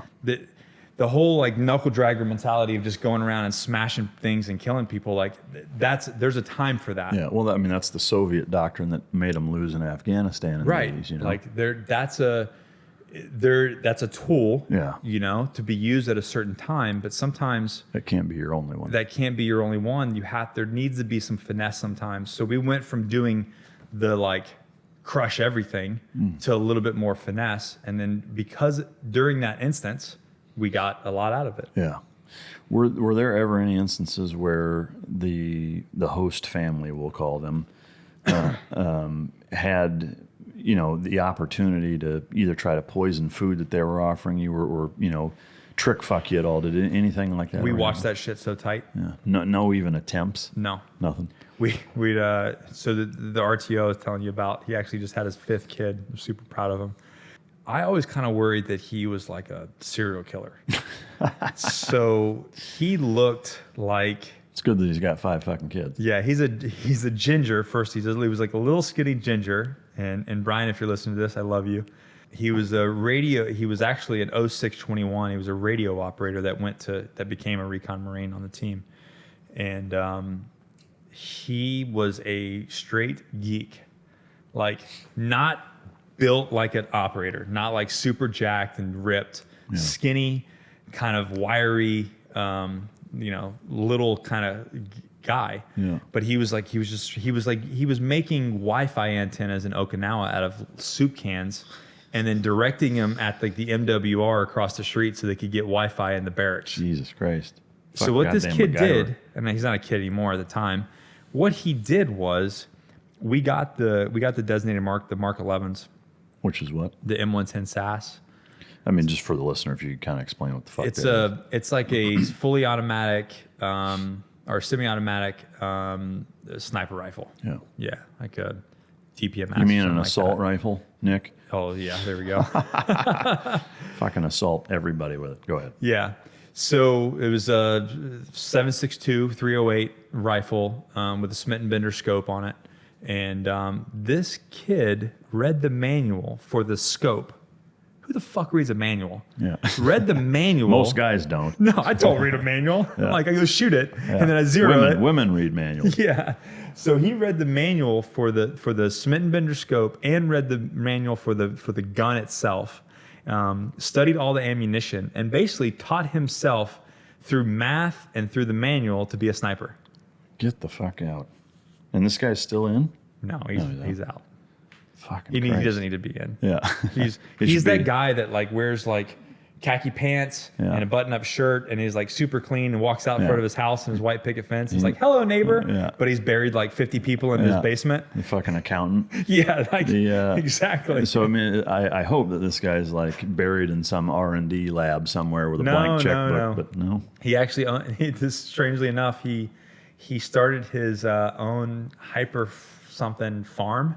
Oh, so really? he sells organic. Jesus Christ! Like hydroponic farm? Or Yeah. what? Oh, okay. So he sells all like. Yeah. There's like, probably some other shit going on. Maybe. Probably. But it's funny. So, anyways, one of the biggest things that he did was there was a dude that was squirting out and in a vehicle, probably doing 25, 30 down the road, like squirrely, and with a Mark 11 at 300 meters, shot him right in the grape.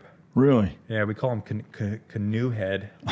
He just fucking split his head right open. God damn. And I was like, God damn, Brian, you're fucking the man. Through glass? Through glass. Holy fuck. No, through glass of the car at 300 meters on the move, moving. Dude, that is fucking gnarly. Right? Holy shit. Yeah.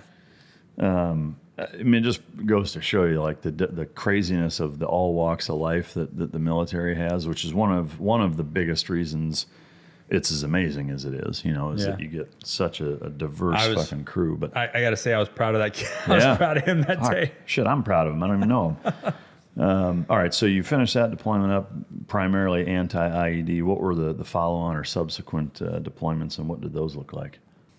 So right after that deployment, we went back to 3rd Recon, and I got promoted to staff sergeant. I picked up a platoon as a platoon sergeant. So I had 3 Recon teams of my own. And I got them through a good portion of their workup. The CO and sergeant major begged me to stay, but I had a family and I was just done with Okinawa. I wanted to come back to the great country of America. And at that time, MARSOC Second Force had just rolled up and became 2nd Marine Special Operations Battalion under MARSOC. And my deal with the monitor when I went to Okinawa was that I would go back to Second Force. And he actually came out to Okinawa, and I said, "Hey, is our deal good? Am I going to go back?" And he said, "Yeah." He said, "One caveat: you got to go back through selection." Jesus. And I was what like, "What was that about?" I was like, "Are you fucking kidding me? I'm a staff sergeant. I'm a platoon sergeant in a reconnaissance community. What do you mean I need to go through selection? How much more do I have to prove myself?" Yeah. And so I was pissed about that initially. It was just like one more kick in the dick. I was like, when do you stop proving yourself? Yeah. Never. The answer is never. You never stop proving yourself. Yeah. So I was a little cocky. I was, but I went there. I joined my Marine Special Operations team, and then I think within a couple months I went to selection. And once I went through that selection process, I was like, holy shit, this is on fucking point. Yeah. How long was that? I can't say. Oh, okay. Selection. You really? Yeah, it's not public. God, of all things that they don't fucking want you to talk about, huh? Yeah. No selection. It can be. It's just the unknown. Sometime between a week and 12 years. Yeah, right. Yeah. It depends on you. That's how long it is. Depends on how bad you suck. Maybe you'll be there the rest of your fucking life, jackass. But I went through selection, did the board and made it through. And there was, honestly, to be 100% transparent, there was actually 0321s that didn't get selected. Yeah. So it was they have a very, very solid product at ANS at assessment and selection for MARSOC. And later, before I got out, I was actually fortunate enough to cadre up there and run a selection. So and I even kind of fell in love with it even more. There's selecting very highly capable candidates.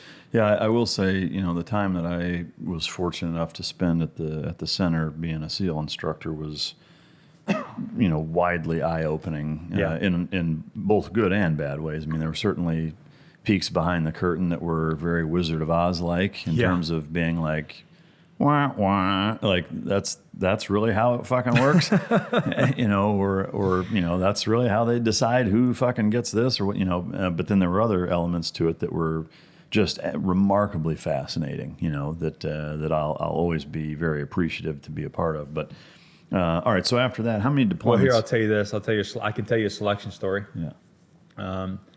So because of my experience actually in Al Karma and some of the things that we did with working with, I don't know, I don't think you can technically call them sources because you can get into legal stuff thing, but assets or I don't know, whatever, people that you work with.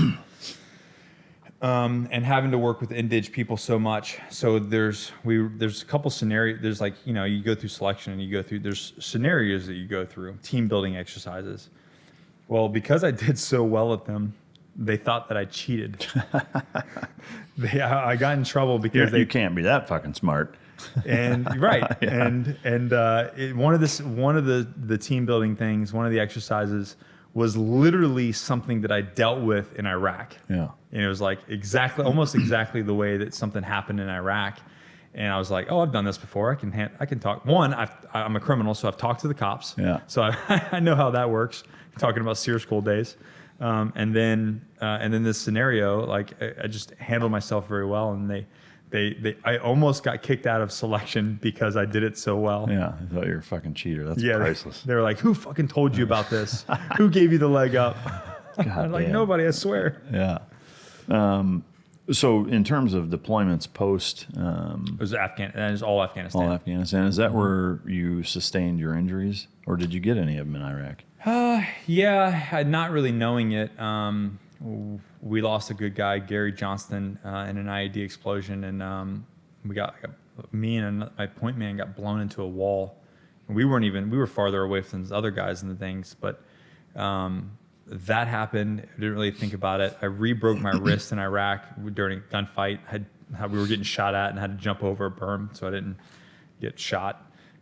Came down weird. So there's this little weird shit like that. It's just wear and tear and things. Yeah. And then Afghanistan is really where I got thrown from an ATV and on an op and fucking broke everything. I broke my tailbone. So riding bicycles aren't fun anymore. Yeah. But I got knocked out, like fucking black. Yeah. And had a headache for like 5 days, and that's really where I guess one of the biggest head traumas was. And we'll probably get into that with the book, but yeah. Other than that, I'm very, very lucky. Didn't get shot, didn't lose anything. Yeah.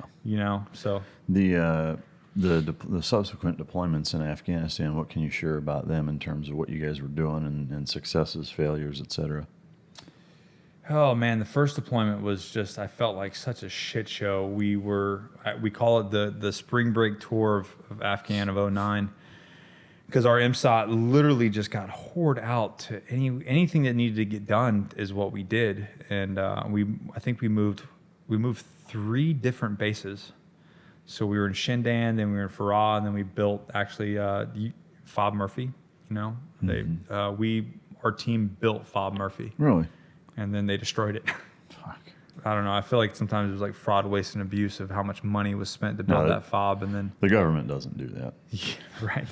It was down in Zirko Valley, but it started out more of a commando mission, and then it turned, as VSO kind of ramped up, it turned more into a VSO mission without the support. Yeah. And can you describe the VSO mission for the listener? Yeah, so VSO is Village Stability Operations, and actually the VSO and Afghan local police program is 100% unclassified. It's open. You can read about it. You can Google it. Wildly successful, but unfortunately, it's essentially exactly what 5th Group and the agency kind of came in Afghanistan in 2001 after 9/11, and did like the 12 strong guys and all that, and that's what they were doing. They were working with the local, force there to uproot the Taliban, or whatever insurgency force was happening at the time. They were empowering the villagers and the Northern Alliance, the former Northern Alliance people, and you probably know all about this too, to kind of take care of themselves. Yeah. And they were training and equipping them to take care of themselves in a small team, which actually worked. Yeah. I don't remember the actual dates, but do you remember when the Taliban was overthrown? Well, yeah, I guess from in Kandahar. Yeah, from my recollection, it seemed like it was a little bit of you know, it's kind of like the mission accomplished sign. Like, you know, it was like, yeah, everything's good. And then it's like, well, we got a little more, you know, but. Well, we did dethrone them, and the battle for Kandahar happened, and we did win. But then, so I actually wrote a white paper. I actually have on my website, there's an article called Long-Term Conflict in Afghanistan. And it's fucking some scary shit, man, because what you saw happen was after the surge in Iraq started to go down, the surge in Afghanistan started to go up, and they brought all the conventional forces in Afghanistan. And what did we do? Let's play whack-a-mole. Yeah. Let's go do knock and talks and patrols and all this bullshit. It's like shit that we did in Vietnam that was getting people killed. Yeah. And so for 5 or 6 years, they sent all these units to Afghanistan just to do conventional forces to fight an unconventional war. Yeah. And it didn't work. Yeah. So what did we do? Okay, the specialized SOCOM came, and the lieutenant colonel that came up kind of spearheaded the village stability operations in conjunction with ALP, the Afghan local police program, brought it back on, and that's what SOCOM started to do. Yeah. And it started to work. Were the VSO stabilization ops? Is that primarily what you did that second deployment? Yeah, that was all we did. Yeah. We had we were up north in Bala Murghab, and actually there was a book written about it. Dagger 2-2 or Drifter 2-2 or Dagger 2-2? Yeah. Level 0 Heroes. Yeah. Yeah. So that was written by Michael Golembeski, who was a JTAC on the team, and wrote that story. And it was basically about, so in VSO, you have like 4 or 5, depending on who you talk to, you have stages. One of them is clear, hold, build, and then, how was it, clear? I don't remember, but clear, and then basically build and hold. And so that team, MSOT 8222, which was my team before I was on it, did the clearing portion. So they worked with the ITIs, they worked with SF, and they cleared that whole place up there. Yeah. Once that happened, the next team came in and started to build out the ALP, and then we came in and took it on from them. But we had a 314-man surrogate force. Wow. We had 314 Afghan local police in different villages. So if you look at it, like each village in Bala Murghab had its own police force that we trained and equipped. Were there any insider fucking problems with anyone? Not on our watch. Yeah. Shortly when we left, there started to be some problems down in the southern regions with what do they call blue on green or whatever. Yeah. So that did start to happen. It never happened in our area. Yeah. During that deployment, were there any gnarly fucking ops that ended up going bad, or big fucking gunfights that turned into shit show? In Panarak, there were several. I mean, and there was just this gnarly. The terrain. You've seen the terrain out there. It's just far and big. Yeah. And you can't see motherfuckers, man. They're up in the mountains and the hills, and you cannot see them. Blend in like a fucking mountain lion. Yep. And so we were on motorcycles. Oh, really? What's awesome about the way we did it is we completely locked down the entire district to where, with our ALP, with our Afghan local police, we were able to we looked like a motorcycle gang, like a motorcycle rally rolling through Afghanistan. Yeah, fucking Sturgis, Afghanistan. Yeah, that's what it was. I mean, the ALP even had cuts. No said way. ALP, it said Afghan local police, and they had cuts on them. They were riding around. God damn. And Hajis of Anarchy. Yep. And we knew where our white space was, so we knew where the line was. Yeah. So it was. I could go out there dressed like this with a gun, with a pistol on my side, and go pretty much wherever I wanted to, up into a certain point. Yeah. And then we knew, okay, this is where we put our helmet on, and we strap in, because after this line is bad guy land. Yeah. So we had all the hilltops were ALP checkpoints, and they had PKMs up there and everything.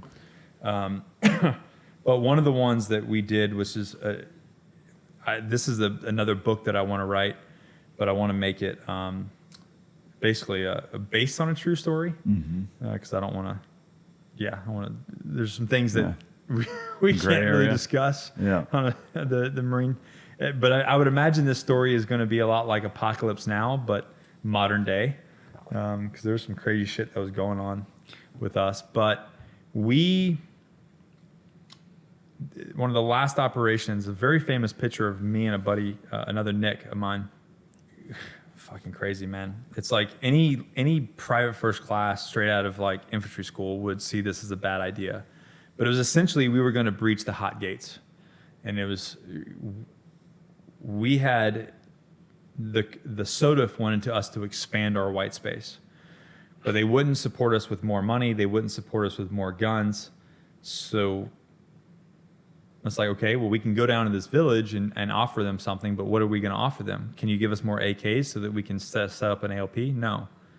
Okay. So Yeah, fucking peanut butter and jelly. you're going to give us some money to buy some off the black market? No. Okay. So what the fuck do you want us to do, man? Yeah. We want you to go down there and run an operation. But we have nothing. We're going to go down there and we're going to, if we make it, if we live to breach this thing, then what are we going to offer them? Yeah. They said, just fucking execute. Roger that. Fucking execute. So literally, Mike, there's a mountain wall that comes down, and it like comes right down to this little trail.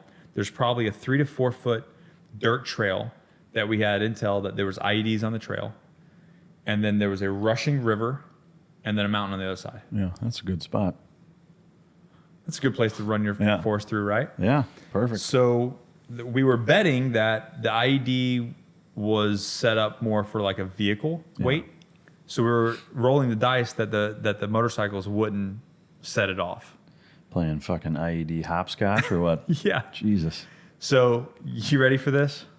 So the picture that's super famous, and you've probably seen it, is me and another guy. We got our bikes next to us, and we're standing there. We got baseball caps on, and we're kind of smirking.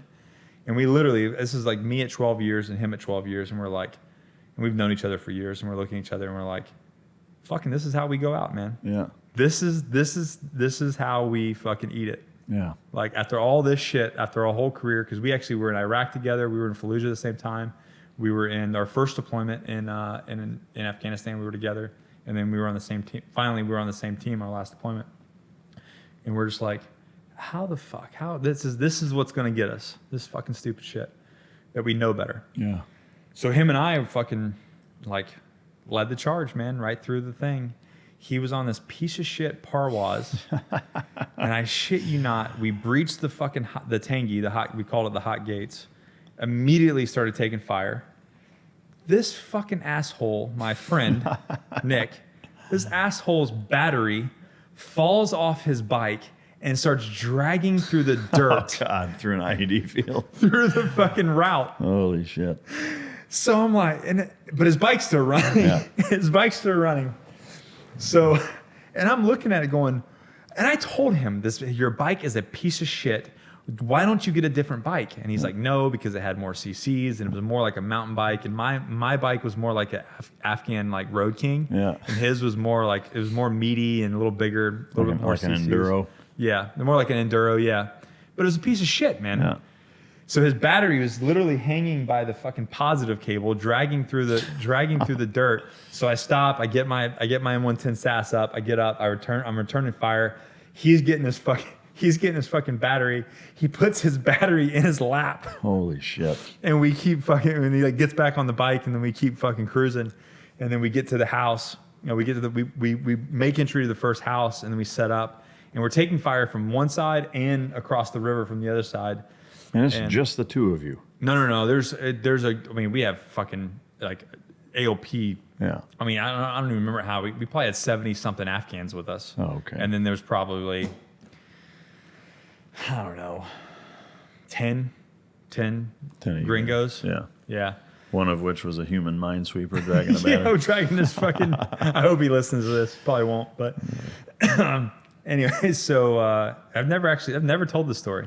This is part of what's going to be in the book. Yeah, it's two mic drop exclusives. Yeah. So, anyways, so we get to the thing, and then he had a scar. He had a scar heavy, and he ran it with it unsuppressed. And my M110 SAS I would run suppressed because it's just more accurate. And so we get up to this wall, and he's literally like as close to me as this fucking microphone, and he's like blasting this And I said, and we're in the middle of a gunfight, and you only you can, guys like you can understand this. I stopped shooting for a second. I look at him and I'm like, get the fuck away from me. I'm like, you're fucking killing me with that gun. Yeah. Like, get the fuck away from me. So he moved over a little bit and I was like, God damn it, Nick. And then we keep shooting. But he just laughed. Like, we're in the middle of a gunfight and he's like laughing at me. And I'm like, you and your fucking bike. So we get done with that. We kill those dudes. And he's like, okay, I'm gonna go work on my bike. I'm like, yeah, you think? You're a fucking piece of shit bike. God damn. But we went down there. And then I pushed down even further, and we killed some people down there and dropped some mortars. It was actually a pretty fun op. But then we linked up with the villagers there once we cleared it all out, and kind of had a meeting. And they straight up said, they were like, okay, thanks for coming down. What do you have to offer us? Yeah. You're like, well, nothing. Yeah. We have nothing to offer you. They're like, sweet, thanks for coming and fucking all our shit up. Yeah. You know what I mean? God damn. And then we left. Holy shit. And that was it. But you know what, Mike? It's probably one of my greatest things. Nobody got hurt, man. Yeah. Nobody got hurt. We were able to breach that thing. Our Overwatch was on the other side of the river, up on a mountain, and they were actually above the clouds. Really? Oh, that was handy. Yeah. Doing nothing. Doing absolutely nothing. And then we got in a fight, and they had 81s, and they were like, hey, you want us to drop mortars? I'm like, fuck no, you can't even see me. Like, don't, like, easy, absolutely Cupid. not. Yeah. Jesus Christ. So on that whole deployment, I mean, it sounds like that was towards the end. That was like one of the last ops before we left. And so, I mean, the bulk or the gist of that whole deployment was village stabilization. Did you guys lose anybody on that deployment? Nope. No, nobody. Nope. So you brought everybody home, man. Yeah. So you go back home, and at any time during that deployment or after, did the thought process kind of go through your mind, just kind of thinking about the difference between, your recon deployments versus the MARSOC deployments? Yeah, it did. And actually, when I got out, it really did even more. And I didn't really realize how much recon prepared me for. And I'm not talking about recon training. Yeah. I'm talking about my experience in the current time that we were in. Yeah. How much it prepared me for special operations. Specifically the 3-year stint in Okinawa. Yeah. Yeah. So having to work with different agencies, having to work with like on the MU and then like embassies and different political people and then looking at like, okay, playing whack-a-mole versus strategic planning and intelligence and really making effects on the battlefield. Mm-hmm. That is what I felt like prepared me for MARSOC the most. Yeah. And so you finish that deployment, you come home. What was the span like between your time home and then going on the last one? Because that was the last deployment after. That was it. Oh, that was the last one. That was the last one. Okay. It was a great deployment to go out on. Yeah. Rolling around with a big fucking gun on motorcycles with my boys. Yeah, no shit. So when you got back, and this is kind of where we'll pick up where the book essentially starts. Right. What was the time frame from when you got back until you A, made the decision to get out, and B, actually did? I made the decision to get out on that deployment. Can you describe your thought process as to the why? I was burnt, man. I was total of like operation type stuff. Like big deployments was 5. And then total of everything was like 7. And I was done with the politics of the military. Yeah. And I was done with, I was just burnt, man. And most of the people that were my age group had been in my rank had done some sort of break. They went to the schoolhouse, they did something. And because I like very strategically maneuvered myself from unit to unit, I never went to the schoolhouse. I never took a break. Yeah. So I was pretty much operational from the entire time I went to Turkey in 2002 until I got out. Yeah. There was no downtime for me. So a solid decade, basically. It's a solid decade of just training and putting in work. And we've all seen it. You know that old E8, E9 who's just like Oh, a yeah. drunk and Yeah. bitter and angry. He's one of the biggest reasons people get out at 12 years, Yeah. myself included, because I got out at 12 and changed the exact same way. I was turning into that guy. Yeah. I was becoming just like a really angry person. Yeah. Well, you mentioned something in the book a couple of times where people were like, well, you only have 8 years left. Why don't you just stay in? It's like, you're at 12. Why would you get out with, that short of time left? It's like, are you out of your fucking mind? But Do you know what 8 years is? Yeah. 8 years is about fucking 2 centuries in the military. Well, it's like, go, okay, body. it's only 8 years. Go to prison. Yeah. Go sit in prison for 8 Yeah. years and tell me if that's okay with you. Yeah. Hold a handstand for 8 years. Yeah. Fuckface. The one of the things that I'm curious about, I guess, in reading it is, from you're burnt, you make the decision to get out. You mentioned some cadre time between when you got back from that deployment, and then I know you mentioned taking a vacation to Greece. But what if you could just kind of do a chronological timeline of the day you get back from deployment until the day you actually got out? Yeah, that was so I got back in February of 2012, and I was on terminal basically like August of 2012. Wow. Yeah, okay. So a quick fucking turn. Did you do your cadre time in that During window? that time, yeah. So I went to selection because I was done. Yeah. I wasn't going to be on a team, so they're like, "Hey, we're going to go to selection." So actually, me and that guy Nick, who also got out, I want to say like 75% of that team got out after that deployment. Yeah. And I went to selection and did cadre for ANS. Yeah. And then at that point, it was all just medical and getting your shit together to get out. And Yeah. I had no fucking plan. I just knew that I was very confident in my abilities, and I knew that I could get a job somewhere. Yeah. And I didn't really have a plan, man. I was just like, I'm out. Yeah. And I'm gonna figure it out. I had something like, I mean, you know how it is when you're in that job, you get leave, 100 but you plus never days. take it. Yeah. Yeah, I had like 120 days leave. Yeah. So Yeah, I mean, you start to lose it at a certain point. There's an element of what you were talking about when we first sat down about, your reverse psychology type of mentality. And there was a quote from the book that now makes even more sense. You're getting out in this fucking economy? Oh, that was a fucking general. Well, even better then is that that struck a hell of a chord with you, right? 100%. Yeah. Can you talk about that? Yeah, I brought up three issues with him, and I have a lot of respect for this general. Yeah. So don't get it twisted. I think he's one of the best things.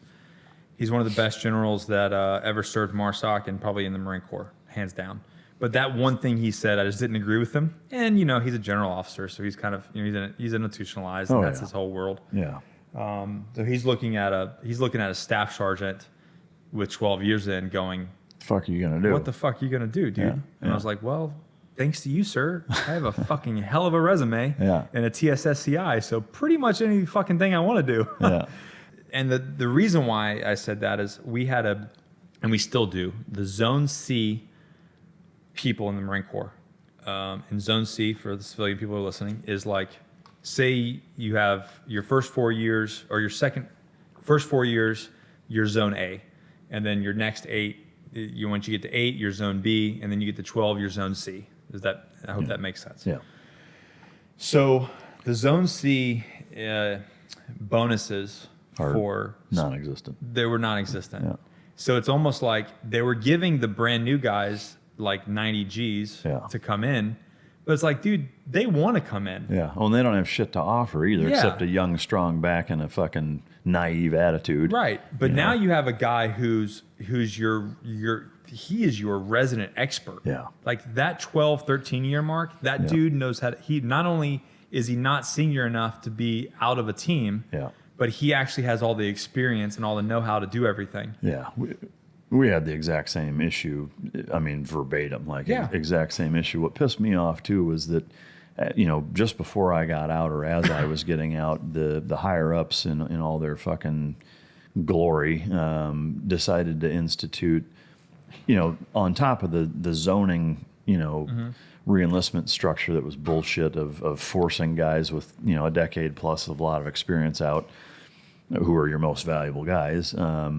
Is that they also made for themselves if you're at 19 years and you re-up for 5, we'll give you 150,000. Right. You know, like but at that point you're well, yeah. I mean, that's a total fucking snow job of just guys taking. I mean, it's like congressmen fucking instituting a congressional pay raise. Yeah, we had that too. Yeah, it was basically to put them at like 23, right? Yeah, like, I mean, there's no faster way to force your 10 to 16 year veterans out than to not give them a bonus and give bonuses like a motherfucker to the brand new spankers and then hook the guys up that are too old and broken to do anything. Yeah, and then unfortunately kind of treat them like shit. Oh, kind of like they're like the bastard kids. Yeah, I know a lot. I mean, like I said, I got out at 12 and change, and a lot of guys did Jeff for all did. those same reasons. Yeah, Jeff and I got out almost the same exact time. Yeah.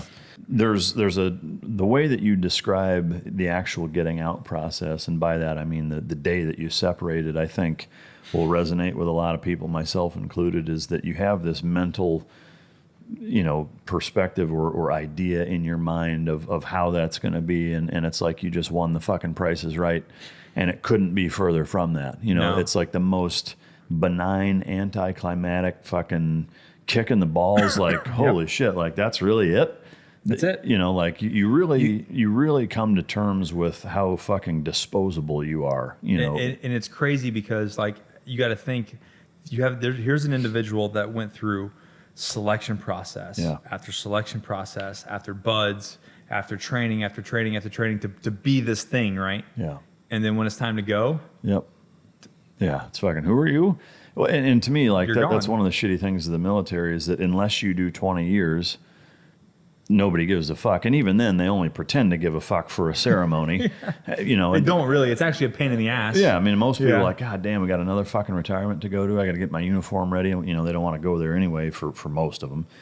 But it's a shitty way to, whether you want to call it reward or recognize, the length of service that so many guys put in, and not that any of us do it for the recognition anyway, but still, it still sucks. It would be nice to have some sort of slap on the fucking back, like, hey, thanks for giving us the prime of your goddamn life. Yeah, something. You're the best years of your whole entire life. Yeah, like you used up the prime, you used up your body, tenfold more than you would have anywhere else. But you talk about kind of that night, if you could, tell the listener a little bit about that. So in the book, it's basically talks about, I'm super stoked, right? It's like it's the day has come. I'm going to be a civilian. I'm free, and I'm going to grow a beard. Oh yeah, I already had a beard. Yeah. There's a picture in the book of me. I send my DD-214 to my team. Those team group chats. Oh yeah, you gotta love those. And I sent a picture, and and I'm super stoked, but. Something kind of resonated with me, and I write about it, is I go in there, and like when you go into an administrative thing in the Marine Corps or any military branch, it's a fucking pain in the ass. Yeah. I was the asshole that didn't know what he was doing, and I was fucking people over. Well, that happens all the time. Yeah. So I was expecting that. I was expecting to go in, they didn't have my shit, and it was the complete opposite of that. It was completely clean. They walked in, they had my shit, and they was like, turn in your access badge to the command, and you're done. Yeah. And I walked out, the door shut, and I couldn't get back in if I wanted to. Yeah. That was it. Yeah. That was 12 years, all the selection, all the hard work, all the sacrifice wrapped up in a door slam. Yeah.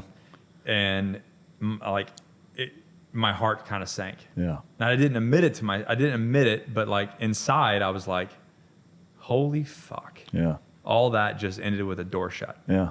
Just like that. And I tell people, I'm like, there's no grand finale. Mm-hmm. There's no big hurrah. You just fizzle out. Yeah.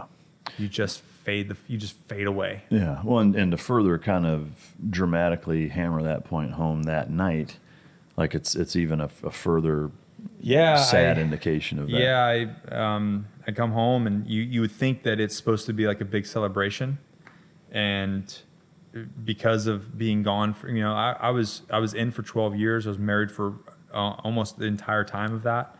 Out of those 12 years, I was gone. So out of my military service of 12 years, I was actually gone 6 years away from my home, whether deployment or training. Yeah. So half of my time I was gone with 2 little girls and everything. So I came home, and you would think there would be like we'd pop champagne and party and celebrate the next chapter of our life. And instead, I don't even remember what the fight was for. We ended up getting in an argument, And I remember that end of that night, I was sitting on the couch with a glass of whiskey by myself. Yeah. Wife was in bed, kids were in bed. Yeah. And I'm sitting there on the couch with a glass of whiskey just going, what the fuck? Yeah. Was there an element of depression that Not initially. Yeah. It was something that kind of came on set over the next 6 months to a year. so just more shock that first night? Yeah, it was more shock and just kind of like, and then over the time, and this is where the book kind of comes into play. Like that lifestyle is 300 miles an hour. Yeah. Yeah. It is 300 miles an hour, and then you go from 300 miles an hour to 0. Yeah. I mean, the civilian world does not move as fast. Yeah. I don't care what you do. Yeah. I mean, my life kind of moves pretty fast, but Yeah. I created that Yeah. that pace to 0. Yeah. And what happens though over that past 12 years or your service, you collect lots of baggage. Yeah.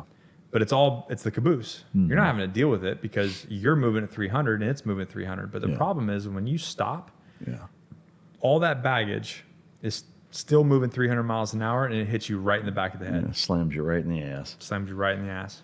Well, and I'm assuming, I know for me, this was absolutely a huge component in the transition period being tough. It was probably the toughest part for me, and it sounds like it was for you. And I think for anybody listening out there that has a job that they kind of identify with, for a period of time, a significant period of time where that's it becomes part of your life, that when now that's not there, there's a big fucking hole. Yeah. And I know that, especially given, guys like you and I that came in basically right out of fucking high school, and spent, from 18 to early 30s, being completely institutionalized and micromanaged every second of every day by the United States military. And then now all of a sudden, here you are, a grown man with children in your early 30s, and there's nothing like that.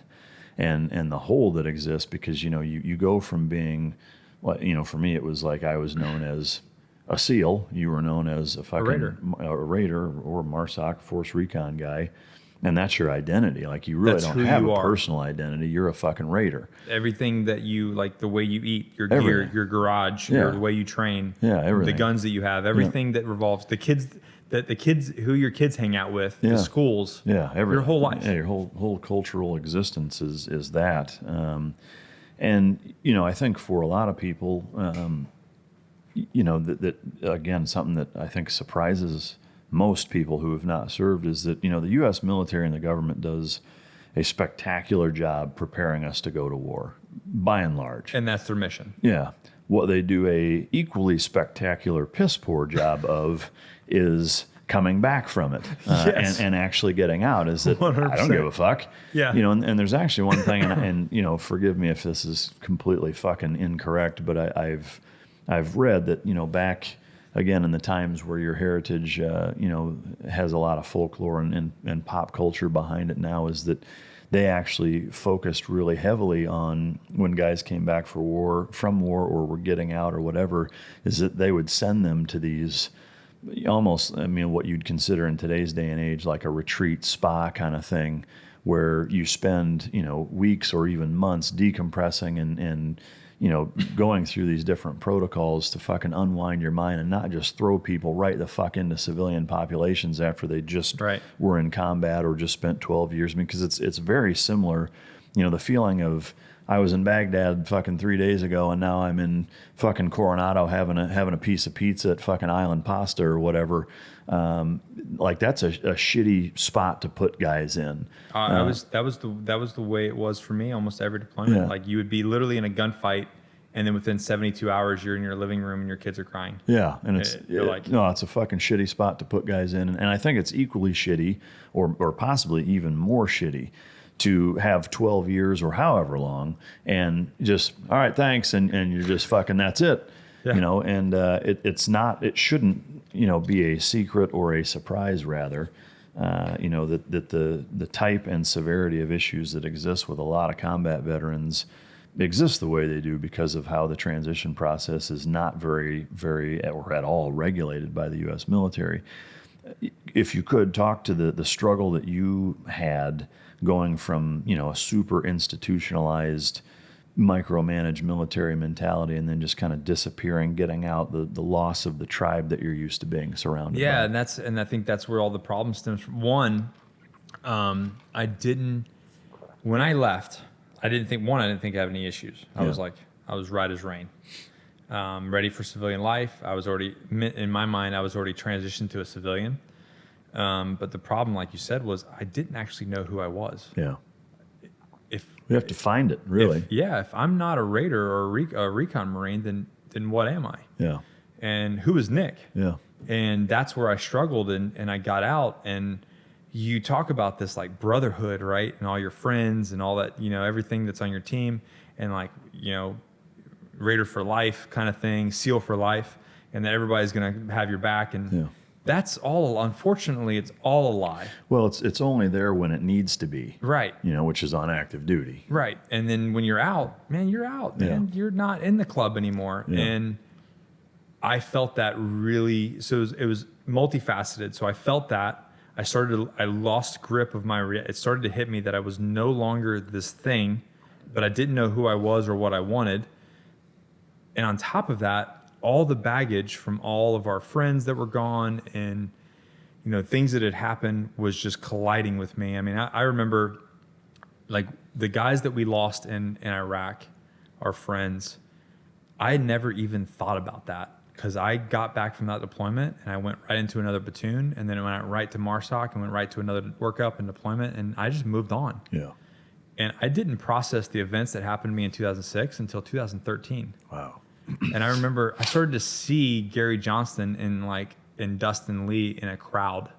Like I would be driving and I would see Gary standing in the most bizarre shit.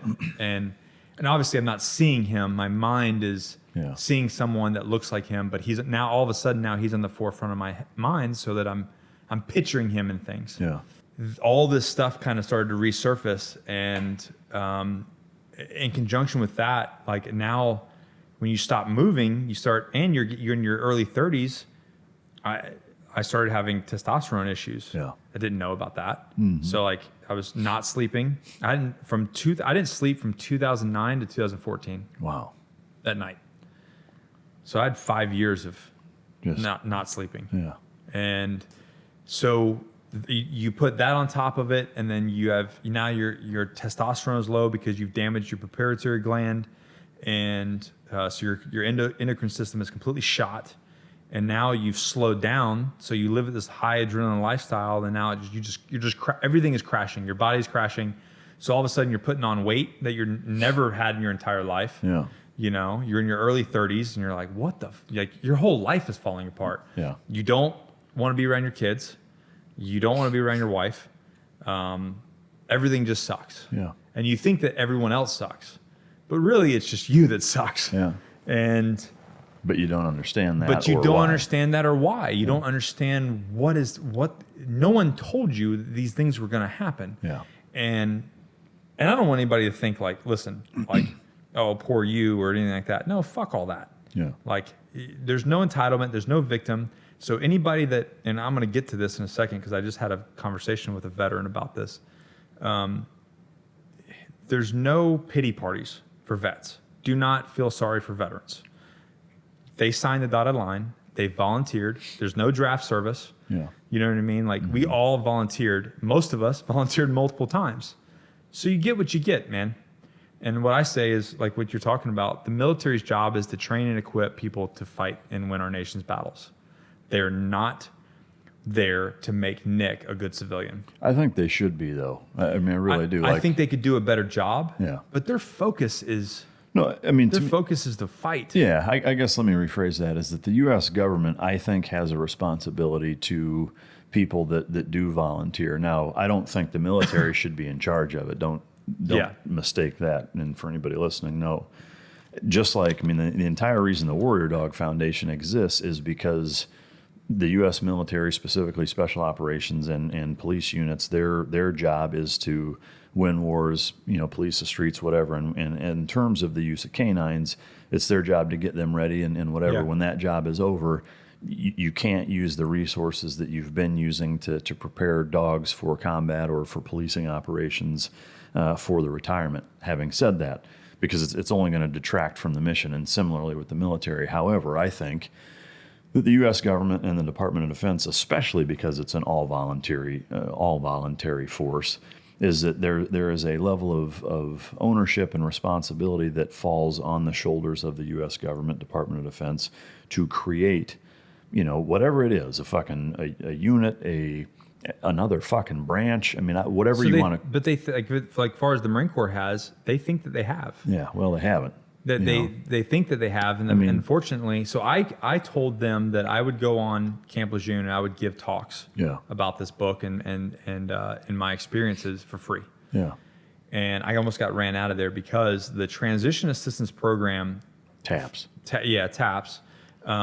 is a multi-million-dollar contract with the military that civilians put on. Yeah. Now you start talking about coming in and helping them. Now you're messing with their paycheck. No, I agreed. I mean, and to me, that's as bad of a reason to not, fucking fix it as exists. But to me, just, on a very simplistic and maybe overgeneralized level, but to me, the principle remains the same, is that there needs to be a way better process, however it's put in place, that exists to help veterans transition out of the military and into the civilian community. Do you know why it's failing? Is because they're focusing on the wrong things. No, agreed. They're focusing on logistical stuff, vice the human being aspect of the transition. Yeah. And there's, that's one part. I think another big part is the bureaucracy of contracts. Right. And there's a million reasons. That's its own fucking episode. But they're focused on like resumes and job searches. Fucking getting the right suit. But like you said, you're right. If they had their shit together, there would be no need for the Raider Project. Yeah. I mean, same thing. I mean, if Warrior Dog wouldn't exist, if an entity federally funded fucking program that took care of the dogs once they're done. And I want to stress, I think it should be a completely separate entity. When you start mixing, budgeting and funding and resources and billets, people, et cetera, from military warfighting or policing units, and now you're cutting some of that pie for the after stuff, like that's never going to work. There's always going to be a pissing match, and it's going to fucking. And so, like on that vein, the reason why what I've found was, when I first started the Raider Project, I thought that I was just going to get people jobs. Yeah. And then if I could take a special operator and get him a 6-figure job, then he's happy, right? Like veteran monster. Yeah. Then he's good, right? As long as we're making money, we're happy. Not true. Not true, right? And so that was my initial focus because I wasn't there yet. Yeah. And what I've over the years, and this is the reason why I like that, how that book got written, was overdoing this over time, was I realized that it wasn't a logistical issue, it was a human being issue. Yeah. I was like, if I can get a guy healthy and stable, I don't need to do shit logistical because he's got work aptitude, he's got a decent resume. Yeah. A job's going to land in his lap. Yeah. To me, the two keys are and you outline it very succinctly in the book, is the trifecta of good sleep, physical fitness, proper nutrition. But there's another component that we'll get into in some of the notes I have in the respective chapter is, and I think this is the most important thing once the equilibrium is established, is purpose. Yeah.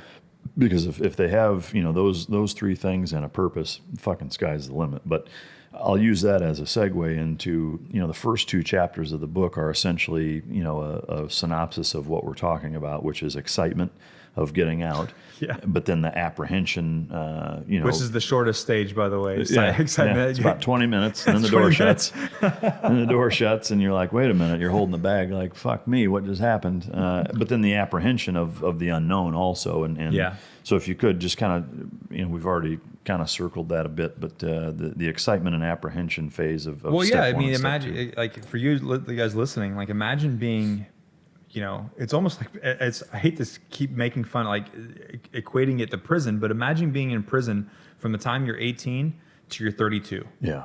And then at 32 years old, you're a man, and then you step out on your own. Yeah. You have no idea how to live your life. You know, and I'm not saying, and don't get me wrong, that I'm saying that people are incapable of living their lives or like incapable of knowing how to pay a bill or something. It's not like that. It's a completely culture shift of. That's the reason why I'm doing something drastic. Of if you're in prison, that kind of community, you know, closed knit, like this is the world that you live in.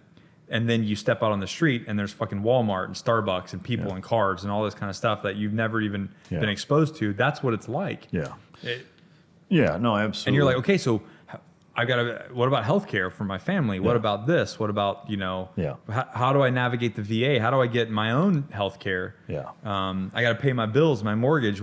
You know, what do you mean I got to pay $1,500 a month? And well, and all of these, you know, culture shock, stark realizations that take place lead to chapter 3, which I love the title, Bowl of Bad Emotions. And I'll read just a quick little excerpt from your book where it says, it's a mix of apathy, indifference, detachment, anger, lack of motivation, bitterness, and seems like, you know, all of life can be that way if you leave it that way. Talk about your experience with that transition from, okay, I got out, and now you realize all this shit and these really, you know, evil components of your psyche start to creep in and start to really fuck with your life. So that is, you know, we brushed over it earlier, but I guarantee every single person that's listening has met a veteran that seems like that all way. Those things. Sure. Fuck, most of them. And unfortunately, if they don't fucking own their shit and deal with it, they will stay in those bowl of bad emotions until something bad happens. Yeah. Until they make a permanent decision to a temporary problem. But for me personally, that's what it all came down to. I call it the bowl of bad emotions because it wasn't just one thing. It was everything. It was losing my identity. It was not having the brotherhood that I thought that I once had. Not being happy with my family and my relationship. It was feeling like I didn't accomplish what I actually wanted to accomplish. Like not that I left on bad terms, but I didn't. Well, when you're in, you have goals. Yeah. You want to do these certain things. So I felt like I pulled chocks too early. Mm-hmm. I wasn't, even though I was making. I mean, my first year out, I made $163,000. Yeah. $160,000. And so it wasn't a money issue, but I had no purpose. I was getting bombarded with all the baggage that was 300, moving 300 miles an hour that hit me square in the back of the head. Yeah.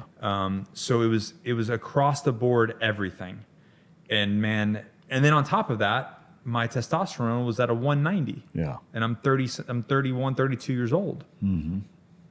I'm depressed. I'm not sleeping. When I work out, I'm not getting joy from training. It's like overall life just sucks. Yeah, everything. And so during this period, how long did that last before it kind of took a turn for the worse, where it gets into more serious stuff? Like, was that a year process? It was about a year. Yeah, it was 6 months to a year. Before that, like I had kind of like that breaking moment. Yeah. When I had to go down to the beach and I was contemplating fucking calling it quits. Yeah. And because I wasn't sleeping, so I was exhausted from feeling this way. I was exhausted from feeling depressed. I was exhausted from being angry. I was exhausted from being just apathetic. Yeah. I was exhausted from not getting the training that I wanted to train. Yeah. At that point, had you talked to any other guys that you knew that had gotten out before or after? No. No reaching out to anybody, huh? No. Yeah. And my friends, at the time, I thought they abandoned me. Yeah. We've all reconciled, and we're all like now one of them is my business partner. But what the active duty thinks when somebody gets out is they're living life. Yeah. They're like, oh, Nick's out. He's fucking got a good job. He's doing his family thing. He's a civilian now. He's fucking living on the high life. Yeah. And then we're back doing deployment shit. Mm-hmm. And so you have this perception that once somebody gets out, that they've like ascended to the heavens. Yeah. So they don't think that anything's wrong. Yeah. So for, well, two things. One, we talk pretty specific to the military experience. I have a ton of, police officer listeners also that it's the exact same thing. Is Well, this book, the number 2 seller of this book is law enforcement. Yeah. I mean, so everything that we talk about, you can make a direct parallel to, spending however many years as a cop, and then now you're not, and that same empty hole, a lot of the same range of emotions. Who also gets the same concept is mothers. Oh yeah. Mothers that put their life on pause for 20 years to raise their kids, and then their kids leave the house. Yeah, they lose their identity as a mom, and now they're just a mom, and they're not Susie or but they're whoever not the a fuck mom. they were. Yeah, they're just in the house alone. Yeah, that's been another big hit with this book as well. Yeah, no, that's interesting. I am curious, I guess, was there an element specific to Chapter 3 where it starts to get worse, but before we get into the circling the drain of Chapter 4 and where it gets really bad? But, when you first started to have those feelings and thought processes creep in, was it a complete element of denial on your part? 100%. Can you talk to that? Yeah, when I got out, I did not believe in post-traumatic stress. I was that asshole in the service that was like, if somebody said they had post-traumatic stress, then they were just weak. They were just a bitch. Yeah. Or having an identity crisis, they were just a weak person. Yeah. And so I didn't think that I had any sort of issues with anything that had happened with, and I don't want to get twisted. Most guys, especially in the special operations world, do not have post-traumatic stress from fighting the enemy. Typically, what we've seen is they have a lot of post-traumatic issues with losing brothers. Yeah. That's really where like the hurt kind of comes from, and the trauma kind of comes from. Would you say that, or themselves, they get injured themselves, and that's kind of a traumatic event themselves. And I talked with Dakota at length a couple weeks ago when I had him on about this type of stuff. I'm curious with the Raider Project and the amount of outreach that you've had with as many veterans as you have. How much survivor's guilt issues do you tend to find that you have to work through as it relates to that? I would say almost 100% of the people. And so when somebody comes to you and you identify classic survivor's guilt, what's kind of the primary protocol that you take to try to alleviate some of that depression from it? I'm glad you said that, because when I first started, it was kind of like this. I was kind of mothering guys. Mm-hmm. You're like coddling? Coddling. Yeah. And when you do that with a guy, with a man that is used to kind of having his nuts kicked in. Yeah. Next thing you know, you're breastfeeding. Yeah, exactly. It just goes straight to breastfeeding, right? Yeah. So I did that for a long time until one of my mentors, Carl Monger with Gallant Few, said, he said, listen, man, these are like military people. Like, you can snatch a knot in their ass, and they will respond to it. So once I went through my stuff and then I started to work with guys, I started to do that. I'm like, hold the fucking phone here. You're the guy that went through RIP, BRC, fucking like selection, got the fucking Raider of the Year award. You've killed more people than fucking polio, and all of a sudden, civilian life is what's gonna fucking cripple you and kill you. Yeah. Give me a fucking break. Yeah. Like, you're a warrior. Act like it. Act like it. Yeah. So why can't we combat, like transition and combat post-traumatic stress or combat an injury or combat depression just with the same fucking tenacity that we do the enemy? Yeah. That shit blew my mind, man. Yeah. And once I got through my own shit and owned my own shit and fucking got through it, it was so clear. I was like, how are these warriors fucking succumbing to like depression? Yeah. Well, yeah, I mean, and to me, one of the things that I talked with Dakota, and I won't beat the dead horse because he and I spent, a fair bit of time on it, but it ties right into this, and it's been my approach, both with myself and having some really close friends of mine, killed in action that negatively impacted me pretty significantly. But there was one turning point for me that ironically I use, and I probably did it by default because I use it so much in dog training, is projecting.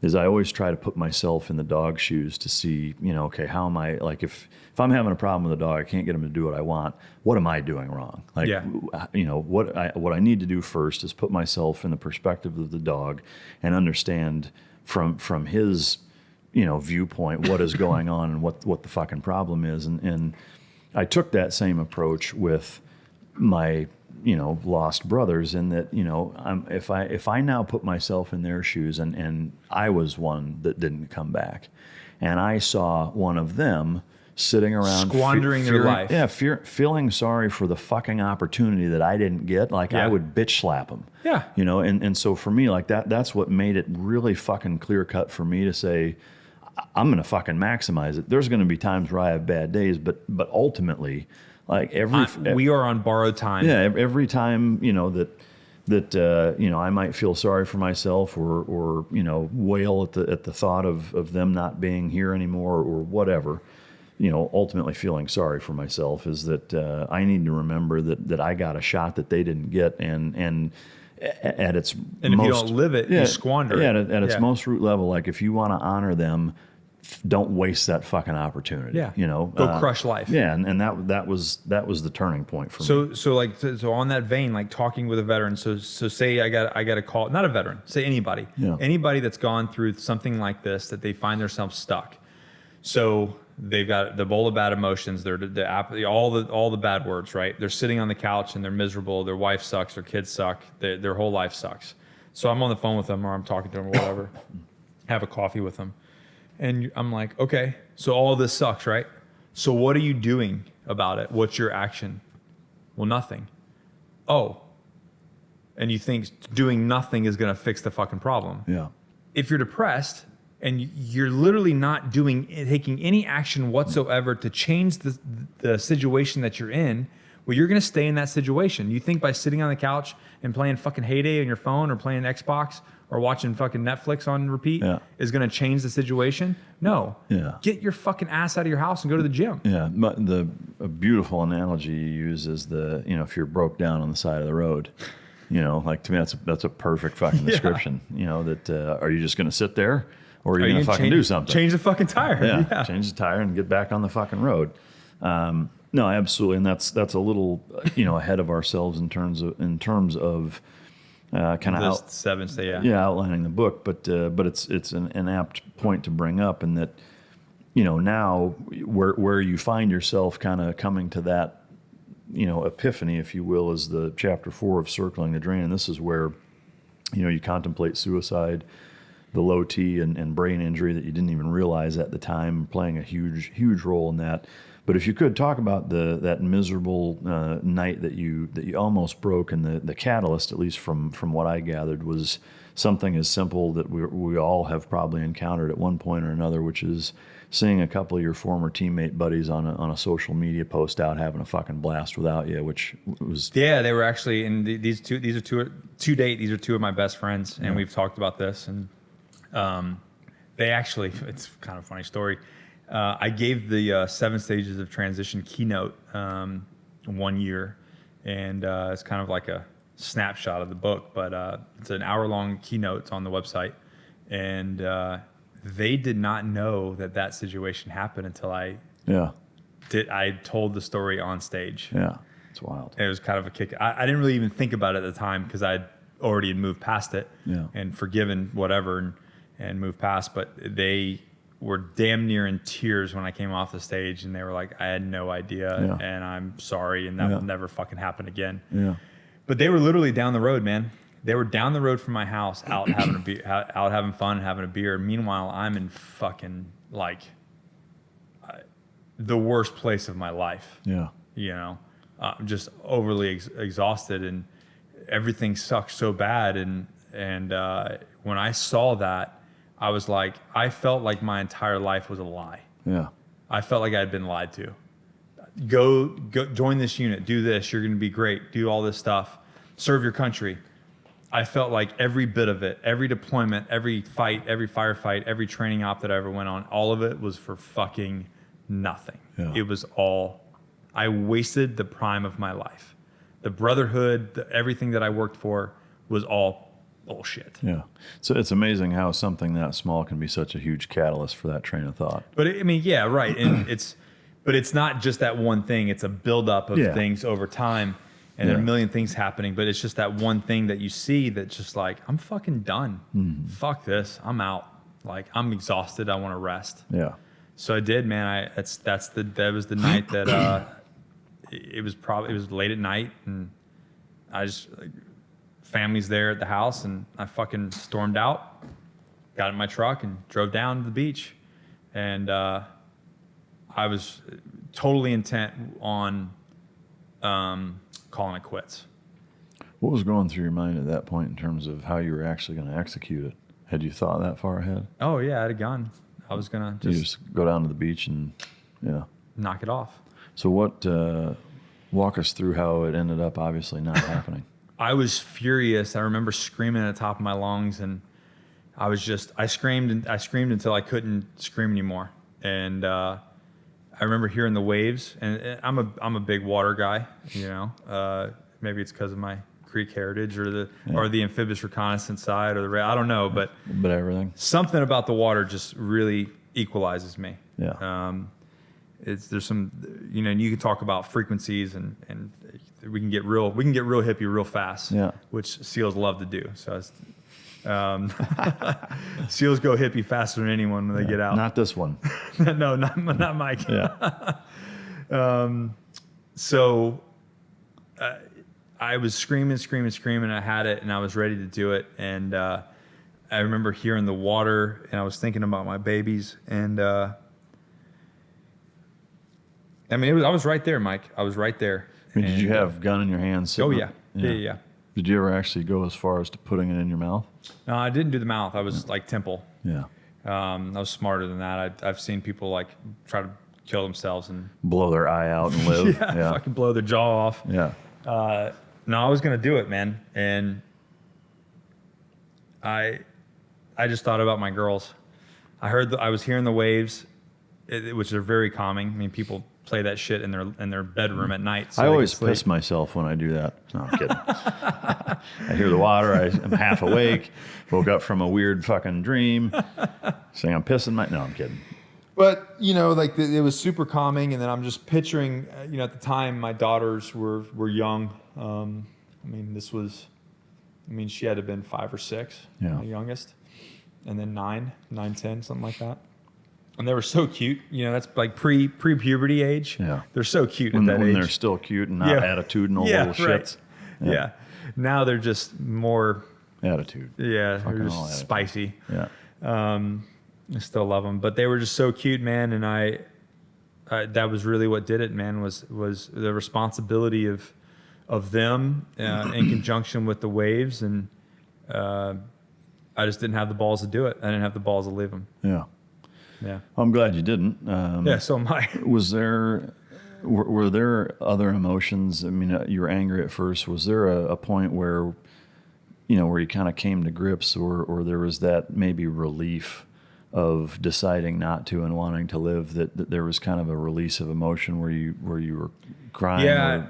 Yeah, there was, but it wasn't like that fixed it. Yeah. I think by screaming and just getting to that point, like when I went back, I wasn't fixed. Nothing had happened. There was a release of exhaustion, yeah. like and getting some of that stuff out. But the problem was still there. Yeah. But I had made the decision that I did not want to leave my girls. Yeah. And that's I think was a turning point where I started to like, okay, what do I need to do to make myself healthy? Yeah. And keep in mind, like the whole time I'm working. Yeah. Full time. I have a team that works for me. And what was the nature of what you were doing at that time? I was doing like intelligence operations consulting. Yeah. Like for corporations and shit, or? No, for the military. Oh, okay. For military and DOD. But I was basically, it was like before I got out, I was doing I was an ops intel chief. Yeah. So base ops intel fusion, and that's what I was doing that for a company, and I built a team to do that actually for Second MEF, and we were using a software program, and I was teaching guys how to basically take intel and then make operations based off intel and get it's like Office Space. I'm like, it's like I take the smart people and I try to teach them how to work with the operations people. Yeah. I take the papers from the third floor to the second floor. So you work directly with the customer. Well, Yeah. no. Yeah, right, exactly. Well, what would you say What you would do you say here? you do here? But that's exactly what I did. Was I got paid a lot of money to teach commanders and S3, which is operations, and intel how to integrate them better. So you have that job, you're making good money. Obviously, that's not enough, but you're balancing that with being miserable and all the other fucking bullshit. Which leads into the next chapter of Sink or Swim, which there is an element of this that in some ways kind of goes further down the drain or circles it harder. Yeah, that's it. That's That's the moment. Yeah. That's the moment when you're either going to man the fuck up and own your shit and start moving forward and dealing with some things and get healthy, or you're going to fucking call it quits. Yeah. And this was about a 2-year process in which one of those swim decisions is actually calling it quits with your wife after 12 years. Yeah. In conjunction with being diagnosed with PTSD, which you disagreed with from the VA, which is pretty common. If you could kind of talk to that 2-year process, and I guess what I'm primarily interested in is, obviously you didn't sink. What were the swim moments above and beyond those two things? Like The Raider Project. Yeah, can you tell us about how that started? And So the Raider Project, keep in mind, I'm going through this while I'm working at the Raider Project, while I'm working, trying to help people. But at the time, it's all logistical. I'm thinking jobs. Yeah. And but none of the problems, none of the problems that I'm getting are actually job related. It's all same issues I'm having. So after that night at the beach, I kind of went into this. I'm going to be a guinea pig. I'm going to start. So obviously, and this doesn't happen overnight, right? This is over like a 1.5 year time frame. But me and the ex-wife called it quits. Which was super dramatic, of course. And I don't care what kind of divorce it is. Divorce sucks. I don't care if it's completely amicable and everybody's cool. It's still gonna suck because you have kids. Especially if you have kids involved. Yeah. I mean, it was a fucking disaster, Mike. Yeah, no, I've been through it. Yeah, but it needed to happen. It needed to happen for both of us, honestly. We had just grown too far apart. We were two different people living in the same house. Yeah. I was just gone too much. And so, while I was gone, I was turning into one kind of person, and she was at home becoming a different type of person. Yeah. And now we have a good relationship, and we parent the children perfectly. Yeah. So, between that decision and then helping people, I started to realize that there was, that this was a health problem. This was a human being problem. So I started to look at resources that could help with that. As a good leader, I was never going to put a veteran in a program or in a situation where it was not vetted. Yeah. Like I was not going to send some veteran to some hocus pocus weird shit Either something you haven't done or at least know that it's worth something. Yeah. So I started to do that with myself. I started to get real uncomfortable and get real vulnerable and open with not general public by any means, but doctors and really smart people. One of the first things that I did was I went to a brain clinic, and that's what changed everything. And that's the one here in Dallas for 2 weeks, right? Yeah. Yeah. Is it They Carrick? since shut down. Yeah, they since shut down, but they did some amazing work when they were open. The doctor retired, Dr. Randall. You describe some of the process, or at least the aftermath, especially the first day, and just how exhausted you were after some of the days of therapy and treatment. Yeah, that first day after, so they did their assessment, and then the first day of therapy, where they did all the weird, crazy stuff to you. That's like magnets and shit, or what? Oh, everything. Yeah. Like you're looking at eye dots. You're getting this thing. I don't even know, man. I wrote all about it and put it in a blog too, and documented the whole process. But basically, what they had done was they realized that you have nerve A and nerve B. You have damage. You have water, H2O, that connects the two nerves. Well, when we have damage, those connectors are broken. Yeah. So like, say for emotion, say for sleep, whatever, your brain's not firing correctly. So what they've figured out, and the brain, there's another brain institute here in Dallas that's crushing it as well. But they figured out literally how to reprogram the human brain like a computer.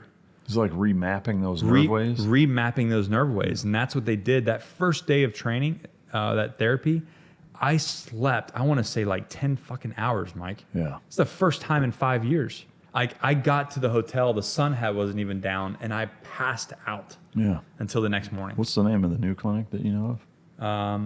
I think it's the Brain Institute for Health. Doesn't the boot campaign? I'd have to look into it. I'd be I pulling think it out of my ass if I... Morgan Luttrell was working with him for a long time. And I think he's moved on, but I know they're doing some good stuff over there. So I went through 2 weeks with that, and it was like, and I'll be honest, when I went there, I told them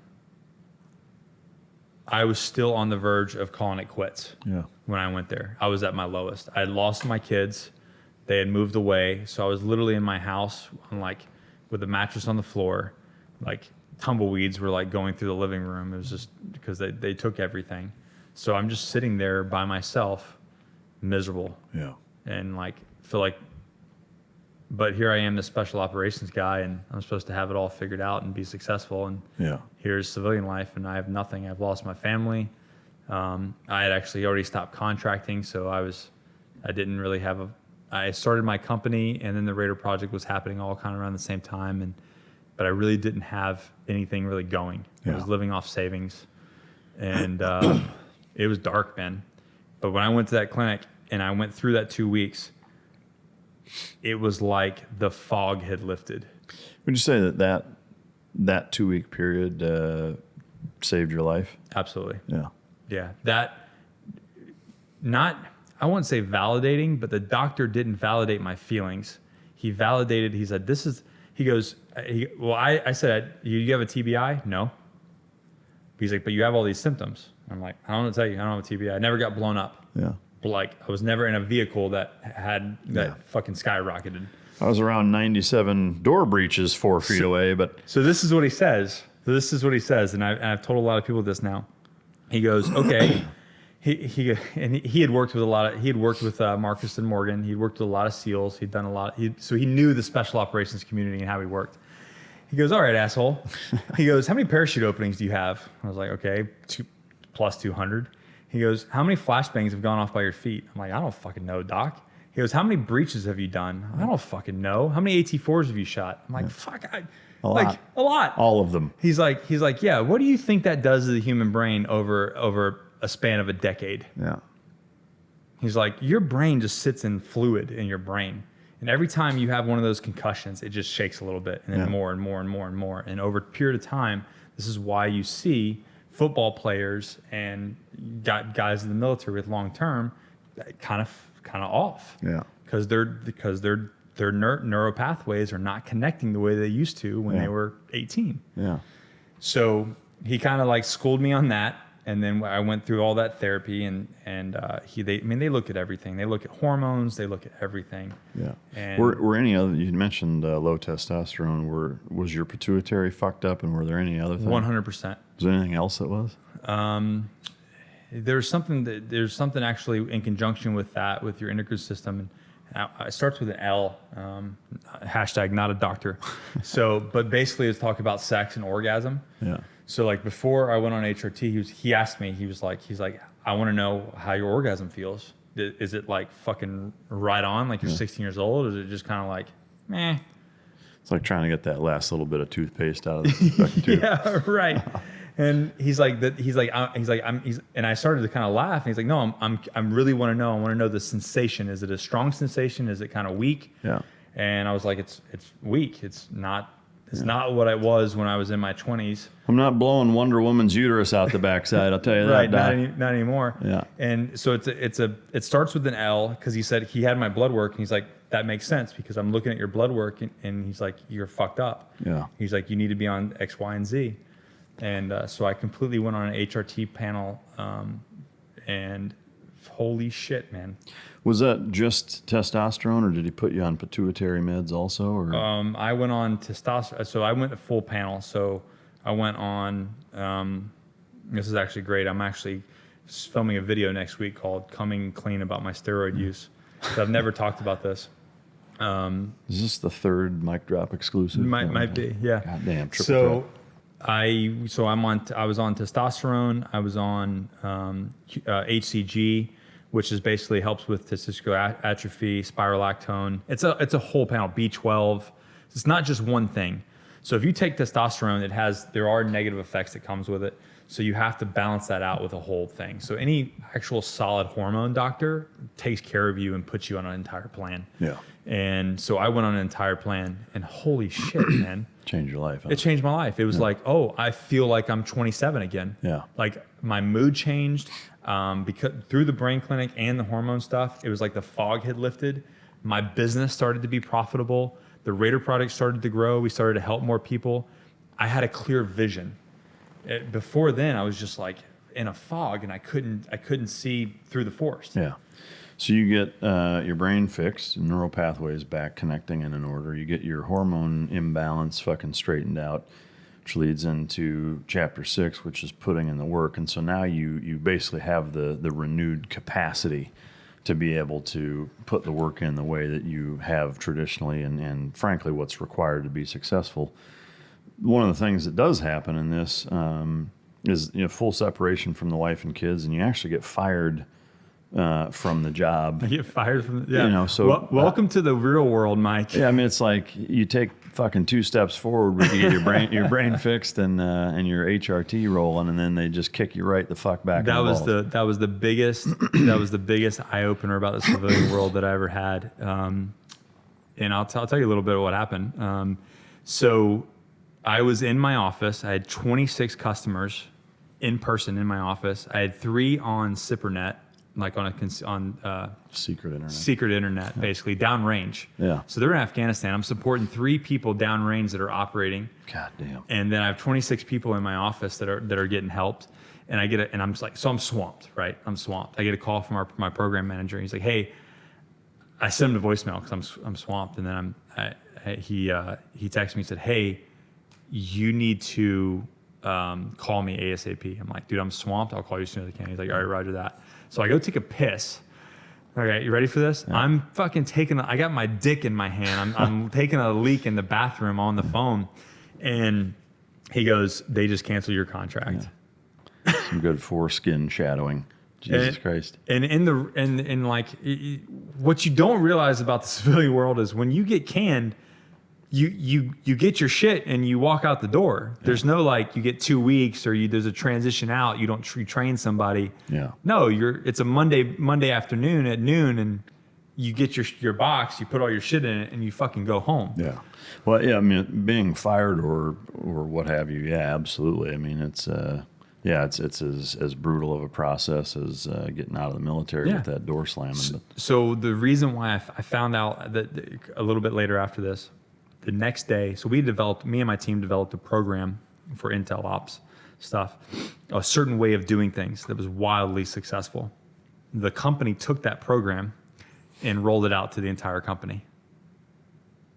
So they stole your shit, basically. But you can say that, yeah. But it's IP of theirs because I worked for them. Yeah. So that's just, and it was like the first wake up of the real world. But I'll tell you this: here's a quick little lesson on adversity. That was the best thing that ever happened. One of the best things that ever happened to me, because if I would not have done, because of the money and what was happening, if they would not have ended my contract and fired me, I probably never would have started my company. Yeah. I would never have started the Raider project, and I would never have done all the things that I've done in the past, 4 or 5 years. Yeah. No, I hear you. I mean, I've had certain professional setbacks and continue to. That, when I look back at the things when they happened, I was like, God damn, are you kidding me? And every single one of them, whether it's a perspective change or legitimately just kind of how it panned out for the better, is that, that's been the case every time. But it's hard to see that to rationalize that when you're going through it for sure. Yeah. One of the things you outline, and I think this is good, life lessons for I don't give a fuck what goal you're trying to achieve. Is just a quick little 3-step thing where it says you recognize the issue, you develop the approach, and then you apply yourself / move forward. I mean, to me, that's good life shit for anything. I mean, whether you're developing a plan to train the dog or, become a better shot or a better fucking husband or, whatever, is that, that simple, just little, process is key. I had to go back to my military roots, man. I had to go back to my operational planning. So I had to look at, okay, what is the desired end state and what effects do we want to happen on the battlefield? How do we want to kill the enemy? Okay, if we want to get to killing all the enemy in a specific area by this date in 3 months, right? Yeah. Okay, well, I need to go create phase lines. I need to go back plan from the end state of what I need to do to get to where I'm starting at now. Yeah. Because if you just look at the far off goal, it's unsurmountable. You're like, oh, how am I going to fucking do that? Yeah. But I had to look at it. Okay, I had to go back to the operations chief that I was and go, okay, let's put fucking phase lines in approach so that I can eat this elephant one bite at a time. One of the biggest problems I see people make, and again, it's primarily relates or pertains to dog training because that's what I tend to be more inundated with than anything else. But I see it with anything. I want to be successful, or I want to be in good shape. I want to be a good shot. I want to be rich. I want to have a well-trained dog. Is that, well, what does that look like? Well, fuck, I don't know. But, well, how the fuck are you going to get there? Like, if you don't even know what that finished product looks like, you can't work backwards from there. You have to have a vision at the end. Yeah, you got to know what the fuck you want, and then And here's the thing, that might change. Yeah. What your initial vision of the success or whatever you're going for initially might not be what you actually go for, but you'll never get to the point that you're supposed to be if you don't start that journey. Yeah. If it's just a lofty fucking goal without, a way to get there, agreed. My wife says, a goal without a plan is just a wish. Yeah, absolutely it is. Fucking wet dream while you're at it. Yeah. Which moves us in, speaking of wet dreams, moves us into chapter 7, making it to the top. Which there's a couple things in here that I didn't know about you as much as I've kind of kept track of who you are and what you do for a couple of years now. I didn't realize you fucking summited Mount Rainier, which is a cool aspect of the book, which is no small feat. But a couple of things, which is on Amazon. It's called Journey to the Top. If you want to watch that, it's on Amazon Prime. In case you were wondering. But great pictures and story in there. But the thing that I really took away from that was just the proper planning and committing to the goal. Similarly, like dovetailing onto what we just talked about. But if you could just talk a little bit about that fucking trip. Yeah, that is. As badass as we are, mountaineering and climbing mountains is a fucking different story, man. Yeah. But yeah, I had the opportunity to do it. I was going to do it with a veteran group, and they fell out. And then the guide called me and said, "Hey, I've got a spot 3 weeks early." And I was like, "Oh fuck." Yeah. Now to keep in mind, I had just I did a show with Trailblazers, embarrassed the shit out of myself. I cut my hand. I was their resident fucking tough guide, and I cut my hand cutting wood, severed three tendons and a nerve, and had to get medevaced off the show. Good God. So millions of people watched that. That was cool. It was a great experience, though. Actually, that experience changed a lot. It changed a lot of things for me. And so I'd come off that. Now we're talking. That was December. I got cleared in April. It took 2 surgeries to repair it. In April, I went out to Salt Lake City. We shot a promo for a equestrian therapy for veterans, and I got bucked off a horse and threw my back out. No shit. Yeah, in April.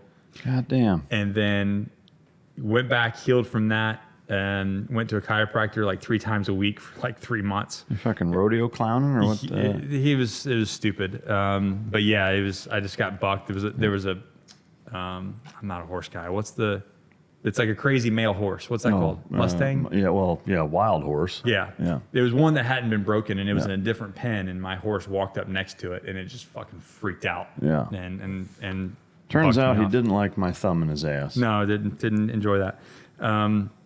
And so I got back, dealt with that, and then immediately he calls me. He's like, "Hey, we got one. We're going like three weeks early." So I'm like, "Fuck!" Like I am not ready, physically prepared. Yeah. So I knew that I was like, I can only do so much physical stuff, right? I can train as much as I can, and then that's on me. And then I knew the one thing that I could not train for was the altitude, the air. Yeah. So I rented a chamber to put in my bed, and I trained with a mask on the Stairmaster and doing kettlebells, and then slept at 13,000 feet for 3 weeks. Wow. And that was the only, I was like, I can only do so much physical. That's in my power, right? The physical training within the I think I had like 6 weeks or a month or something like that to train for it is within my power. But the air is not within my power. There's nothing, I live at sea level. There's nothing I can do about that. So I tried to take that equation out of the process, and it did. I went there. I had zero issues with the altitude. Wow. I slept in the chamber that night, flew to Seattle, immediately went up to the mountain to get to I think I got to 7,500 feet. Yeah. So that I was back up to altitude a little bit. And then at that point, it was all physical and mental. Did you stay base camp wise to acclimate at all? We were supposed to stay at base camp for 2 or 3 nights to do training and acclimate. Was that 7,500 or was it higher? 10,000. 10,000. 10,000. And it's Camp Muir, it's 10,000. And then, but a storm was rolling in. So we were there for I want to say a day. Yeah. And then Dennis was like, there's a fucking window. Yeah. I'm going to wake up at 1. I'm going to check the weather. And if it's good, we're going at 2. Wow. And we did. You're supposed to typically acclimate for 3 days, right? But the problem is you're supposed to, but and do training, because there's a lot of training involved with ladders and ropes and axes and how you're walking with the crampons and all that kind of stuff. But with the weather, when it's time to go, you gotta go. You gotta go. And what's the top out elevation of Rainier? 14,100. Yeah. Yep. So just over 4,000 foot of elevation gain. And what do you know about what length that is that you're gaining that? I don't remember the actual track. Yeah. I know that we stepped off at 2 and we summited right at 8 o'clock in the morning. Wow. Oh, so shit, that's not too bad. I mean, you guys made fairly quick work of it then. I mean, considering.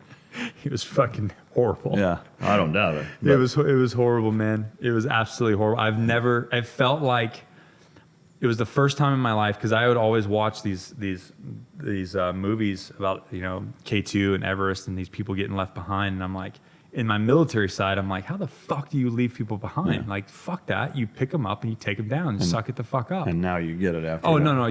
When you're up there and you're in that environment, it literally is taking 100% of your effort to put your foot in front of the other. Yeah.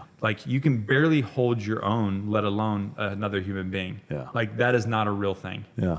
If somebody goes down up there, tough shit. It's a bad day. Yeah. Because you don't have the energy to, you're not firemen carry somebody up on a glacier and carry it down.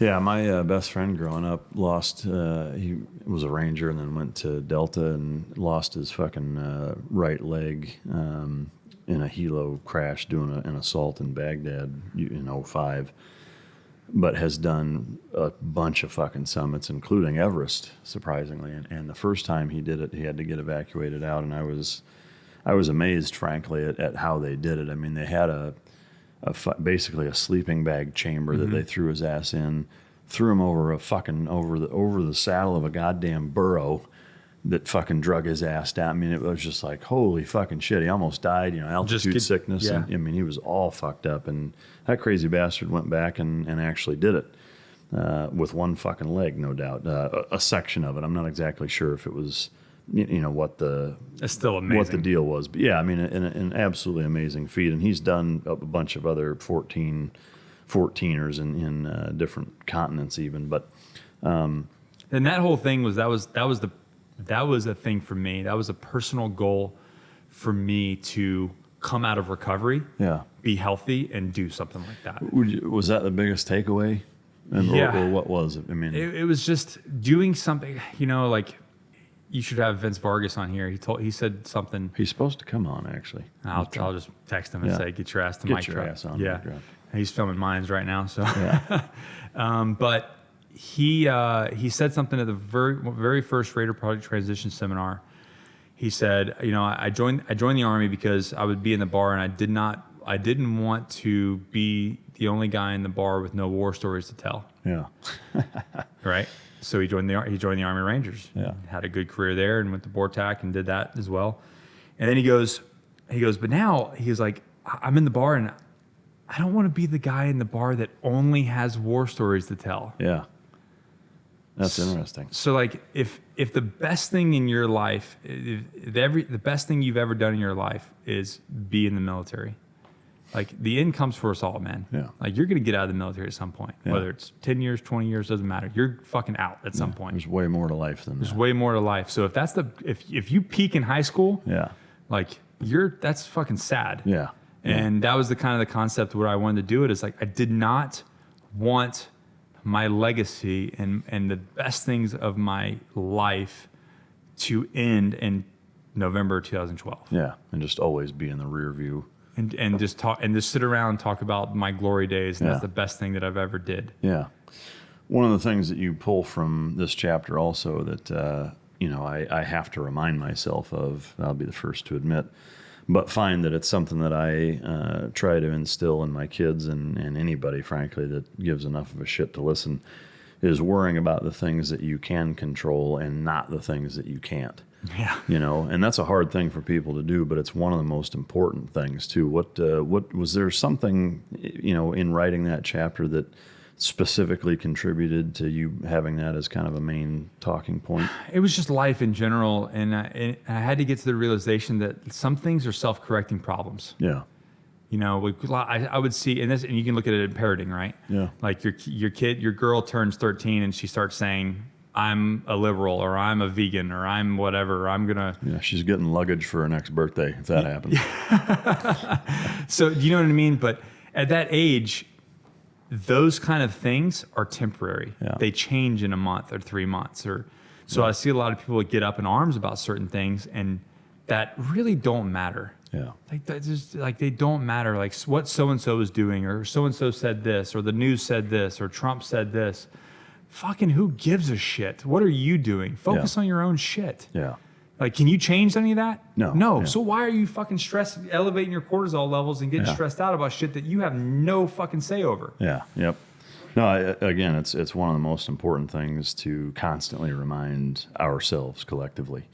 Another good, huge bonus in this chapter is you meet Mrs. Capra. Talk about that if you would.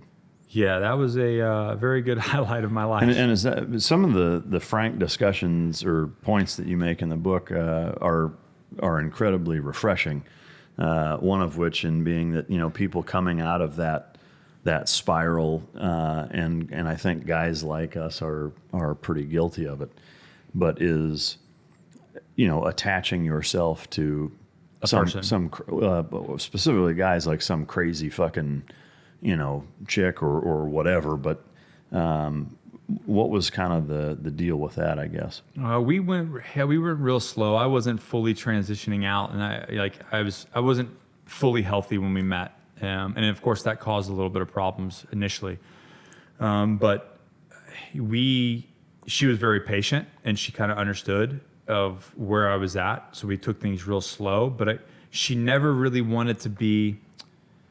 She never wanted to get in the way of that transition process. Yeah. Like there's some crazy bitches out there that want to intersect themselves and start dictating how things are and changing things. Yeah. And she just never really did that. She just kind of took it for face value and kind of went with the plan. And then she really supported, in a very healthy way, supported healthy change. Yeah. How did you guys meet? Was it happenstance or what? Fucking Graham, man. No shit. Yeah. Fucking Instagram. Fucking Instagram. We met actually. So you slid into her DMs or what?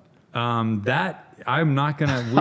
We're not gonna talk about that. We have two very polar opposite stories of how we met and who did what. Imagine that. I say my story is, since I'm on the podcast, my story is that she laid a very intricate web for me to land in. Yeah. And we'll leave it at that. Yeah. But no, she was scandalous. She was friends with Wes over at Rogue American Apparel.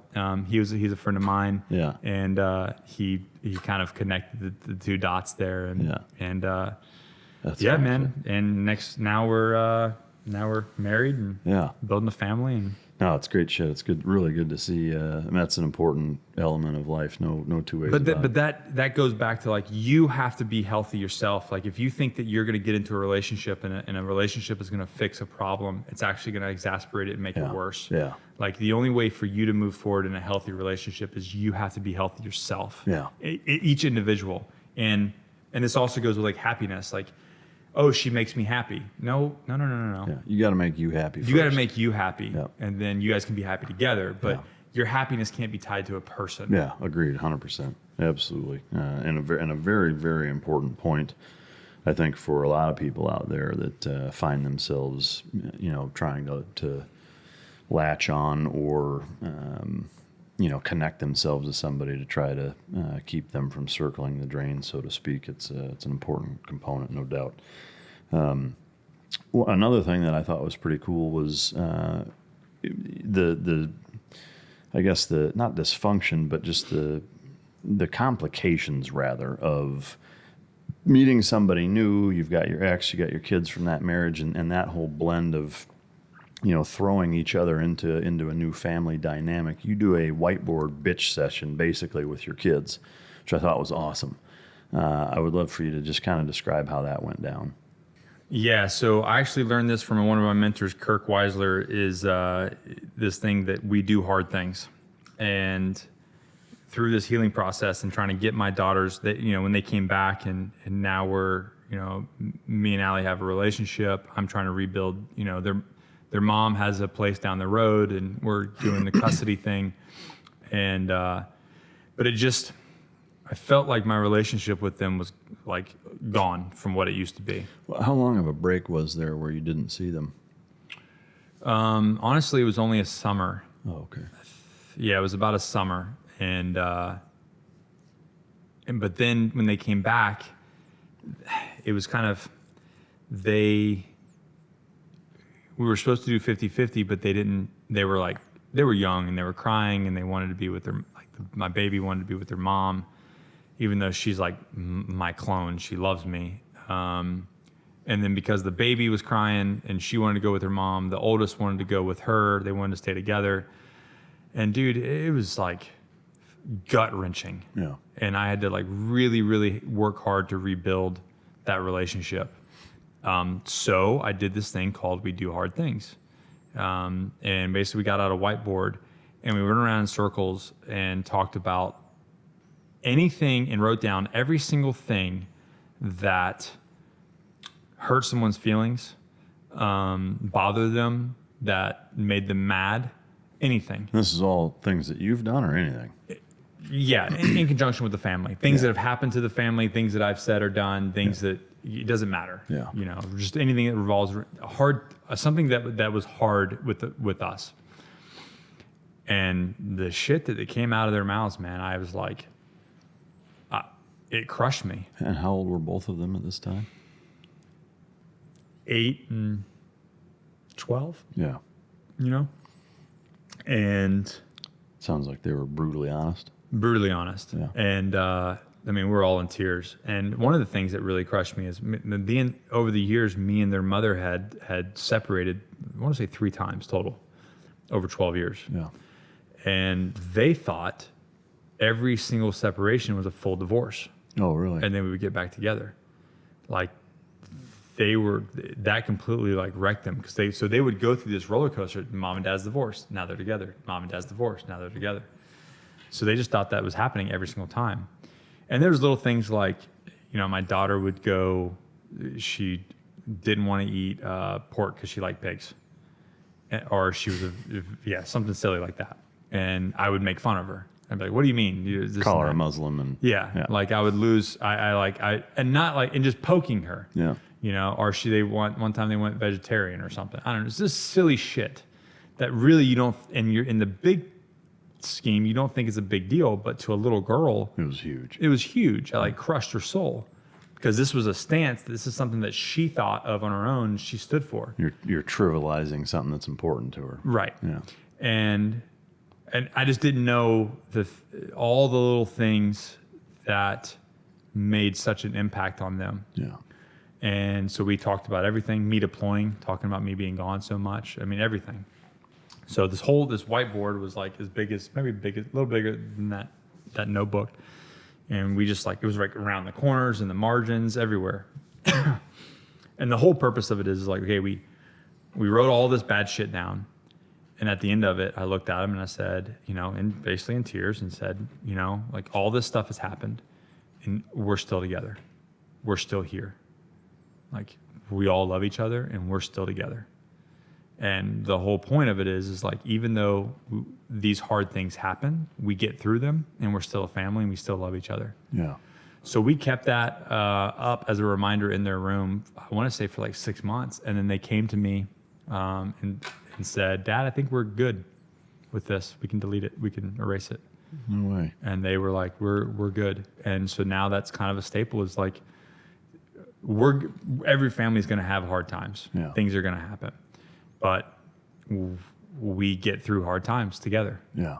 And that was a big turning point in our relationship was that little thing that I learned from Kirk. Yeah. No, it's a great concept. I can see it, It's not fun. No. It's I not mean, fun. I can see it potentially being beneficial with, a teacher with students, a coach with athletes, Right. a fucking, a manager or, boss with employees. I mean, giving people the ability to air grievances and blow off the steam that or the pressure that's making this steam that's been bottled up, I think is very helpful. Because it just sits and like grows like a cancer. Yeah. If you don't deal with it. Yeah, absolutely. And there's two, just like with anything, there's two sides to that, right? Is that on the kid's side, that simmer just brims and brims and brims and reaches a boiling point. But on the same token, if you don't realize the things that you've done that have bothered people or pissed them off or rubbed them wrong or, Right. or made them feel slighted, you can't fix them either. Right. So something like that I think is very beneficial and really needs to come from a leadership standpoint. It needs to be initiated by, the tier up, Yeah. the leader from the leadership side, I think. But Because we drive the train. yeah. Yeah. Really, really neat story. I appreciate it. You talk about so moving forward, kind of you develop a 3 phases or keys to happiness. Super cheesy and simple. Well, but it's very, I think, very effective. I think things need to be simple. But it did make me think of one thing in terms of a good recipe for the healthcare fix in this country, which I'll talk to afterwards. But there was a period at which, before you kind of learned the hard way these 3 keys, which we've already talked about a little bit, but there was a combination of Zoloft and Lunesta by what I would consider a grossly negligent, bordering on criminal negligence at the VA with a doctor that prescribed those 2 things, which you found out the hard way you're not supposed to, and she essentially shrugged and laughed about it. Yeah. Tell us that story quickly. So during this transition process, I was trying to stay away from any sort of the VA starter pack, which they initially gave me. And I was struggling with some things. I went through kind of another dip and I was fine, but I was just having a hard time with the girls and life and trying to like get things back on track and dealing with some other stuff. And so I did. I finally caved and said, okay, I'm going to take this pill. It's going to chill me out. I'm not going to be so stressed. And what she gave me is not supposed to be taken together. Yeah. And she told me, take them together to make you relax and you'll sleep better. And you'll wake up the next day and you'll be fine the next day. And what happened was I started to go into respiratory arrest. So basically what it was doing was slowing my breathing down. Is it the same like serotonin problem of opioids, where if there's too much, that basically. it basically kills your fucking breathing? Yeah, it was basically my breathing was being slowed down, but because I was taking the sleep meds, I was falling asleep simultaneously. Yeah, god damn. And that sent me into like a fucking panic attack, because here I am thinking, and we had a guy at MARSOC that died from this exact thing, Wow. and then what's his name, Rob the sniper, who got in trouble for peeing on the Taliban because they killed his teammate. Yeah. He died from a similar thing from the VA meds as well. How is that not an understood contraindication that. Yeah. So here I am going into respiratory arrest. I can't breathe.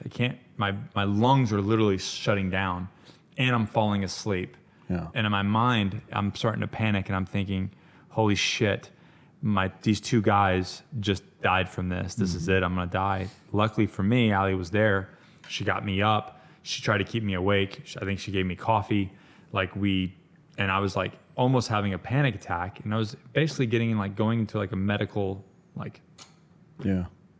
cardiac death. arrest almost. Yeah. Not a respiratory arrest. Yeah, respiratory arrest. Fucking Christ! And the next day the next appointment, I went and talked to her and told her I was pissed, and she was like, "Huh?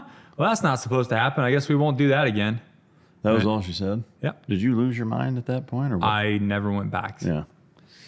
Unfortunately, I don't want to paint the VA with a broad brush. However, I will say there is a lot of what I would say incompetency, to put it lightly, or just lack of giving a fuck that takes place where unfortunately there are a number of stories. There's also some very good doctors and nurse practitioners and medical professionals. Yeah, and you know what? VA, and since that moment, I've kind of had a coming to Jesus with some people at the VA, and the care has been much better. Yeah, no, it's good. But that specific thing, unfortunately, I feel like probably happens too much. Yeah, no, absolutely.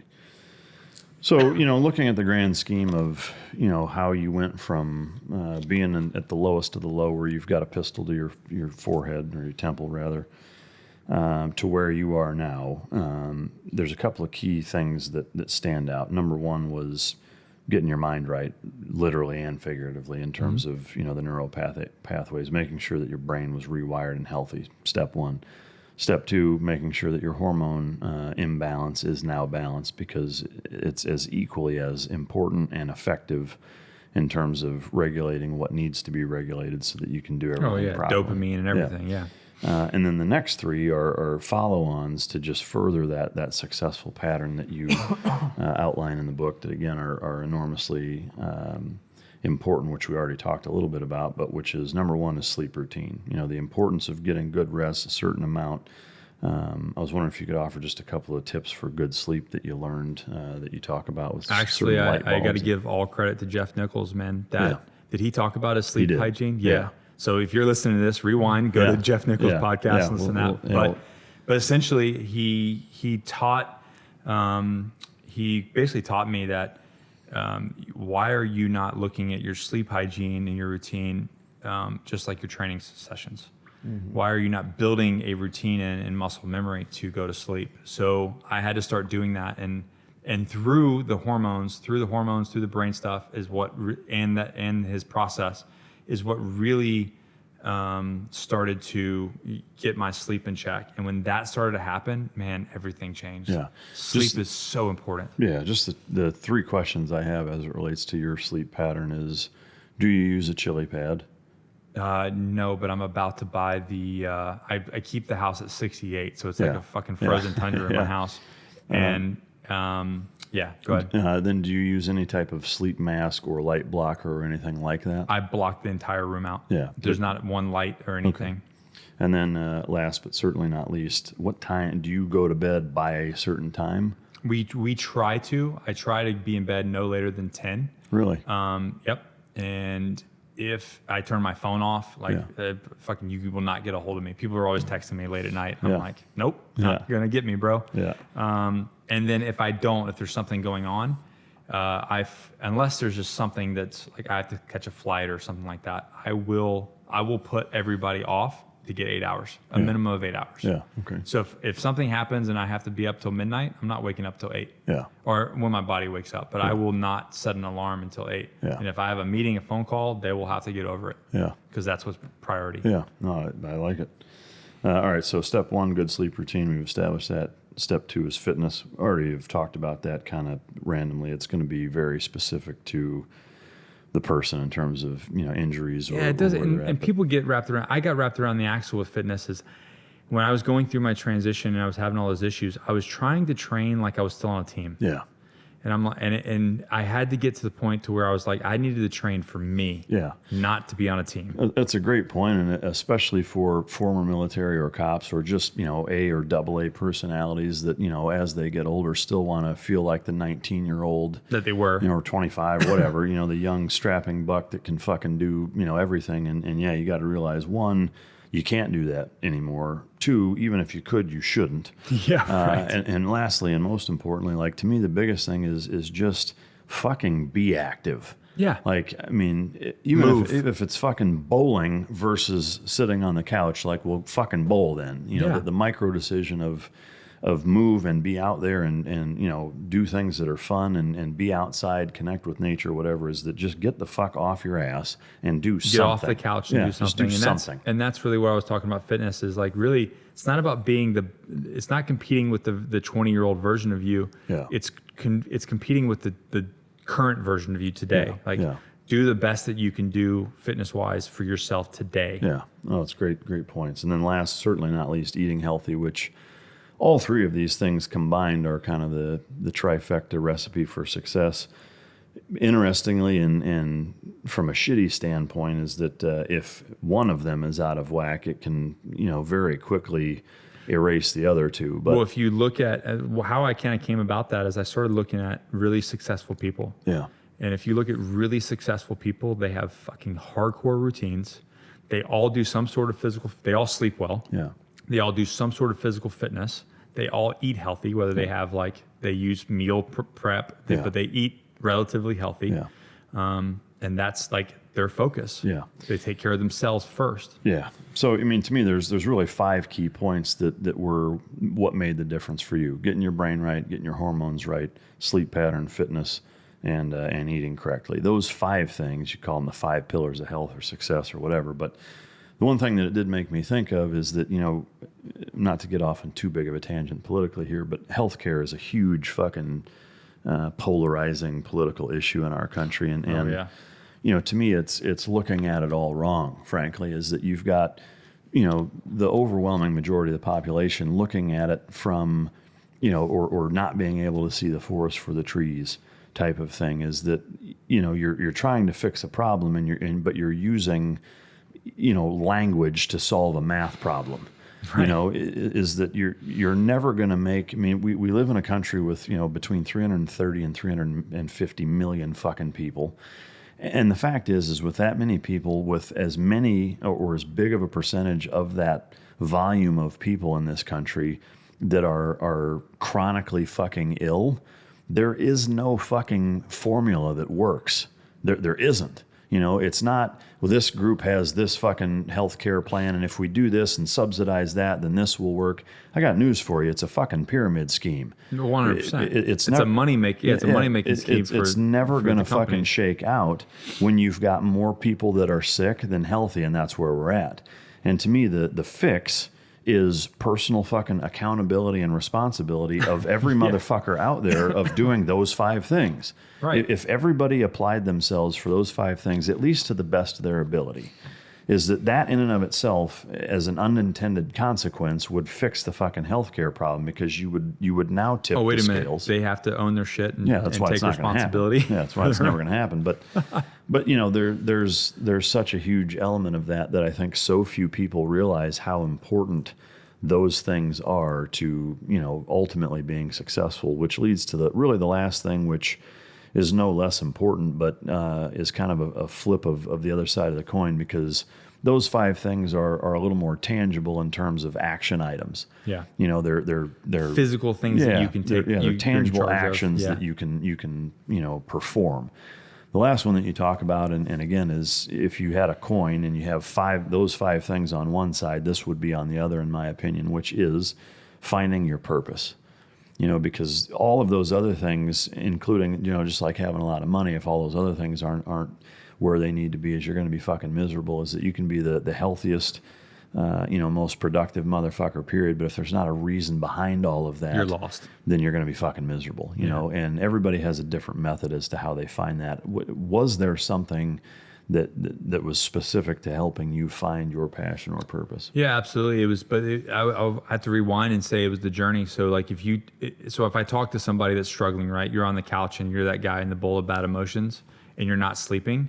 Well, guess what, motherfucker? Like your new passion, your new purpose is getting a good night's sleep. Yeah. Maybe you wake up in the morning and your whole day revolves around going to bed at night. Like you're setting yourself up for success until you knock out that pillar. Yeah. So it's the journey of that. So you start with that and then you're like, okay, I've got my sleep under control. Now I'm going to get physical. Yeah. And now that's going to be a journey, you know, that's my passion. That's my mission. Yeah. And then once now you're healthy and okay, now what do? I have no fucking clue what to do. Yeah. Okay, then just start doing something. Yeah. That's the biggest problem that people have is they don't start. Yeah. They don't execute. Until they think they know what they want to do. And So like I didn't know that I was going to do YouTube and write this book and do all the things and start all these businesses that I have, and I had no idea. Yeah. But what I did was I started on the journey, and the journey took I hit a Y, I went down another way, and I got to my point of destination. Yeah. So yeah, starting the journey led you to the destination that you didn't even know. But you'll never find it unless you allow yourself to start. Sure. Something that was beneficial was having your now wife, coincidentally or strangely enough, helped you kind of find your passion in terms of what you were doing, video editing, and can you talk about how that happened? So she kind of recognized that I was doing some training stuff and I was doing business, but she recognized really quickly like where I was miserable, where I would do things, and be like, she would look at my face and be like, "You're fucking miserable doing this, aren't you?" Yeah. And I'm like, "Yes, I don't want to do this, but it's a job, so I feel like I had to do it. It was the right thing to do because that's what special operations guys do. They go train." And then we would do things where I would put on a production, like we did this thing called Smoke Check, and it was really more of a production of, getting guys going through these scenarios, and it was much bigger and broad, and we were shooting episodes around it. And she started to realize that when I did those sorts of things, like my eyes lit up. Yeah. And she noticed it. So she like sneakily, like women do, slowly started to kind of sneak those kind of projects in. And the more I did it, the more that it became like I felt like a kid in a candy store. Yeah. And then when Discovery called us and they said they wanted me to be on the show, I was like, I don't have fucking time for that. And they sent me this long list of paperwork and personality profile shit. And I was like, fuck this. I've got shit to do. She laid the Instagram web down on you? No, she filled it all out. I know, but I mean in terms of how she forced you into She actually filled it all out, submitted it, and they were like, hired. No shit. And then when I went down there and I was helping produce episodes and working with it, I just fell in love with the whole process. Yeah. Fell in love with the whole artistic, creative process. And I was like, yep, this is what I need to be doing. Can you talk about the show a little bit?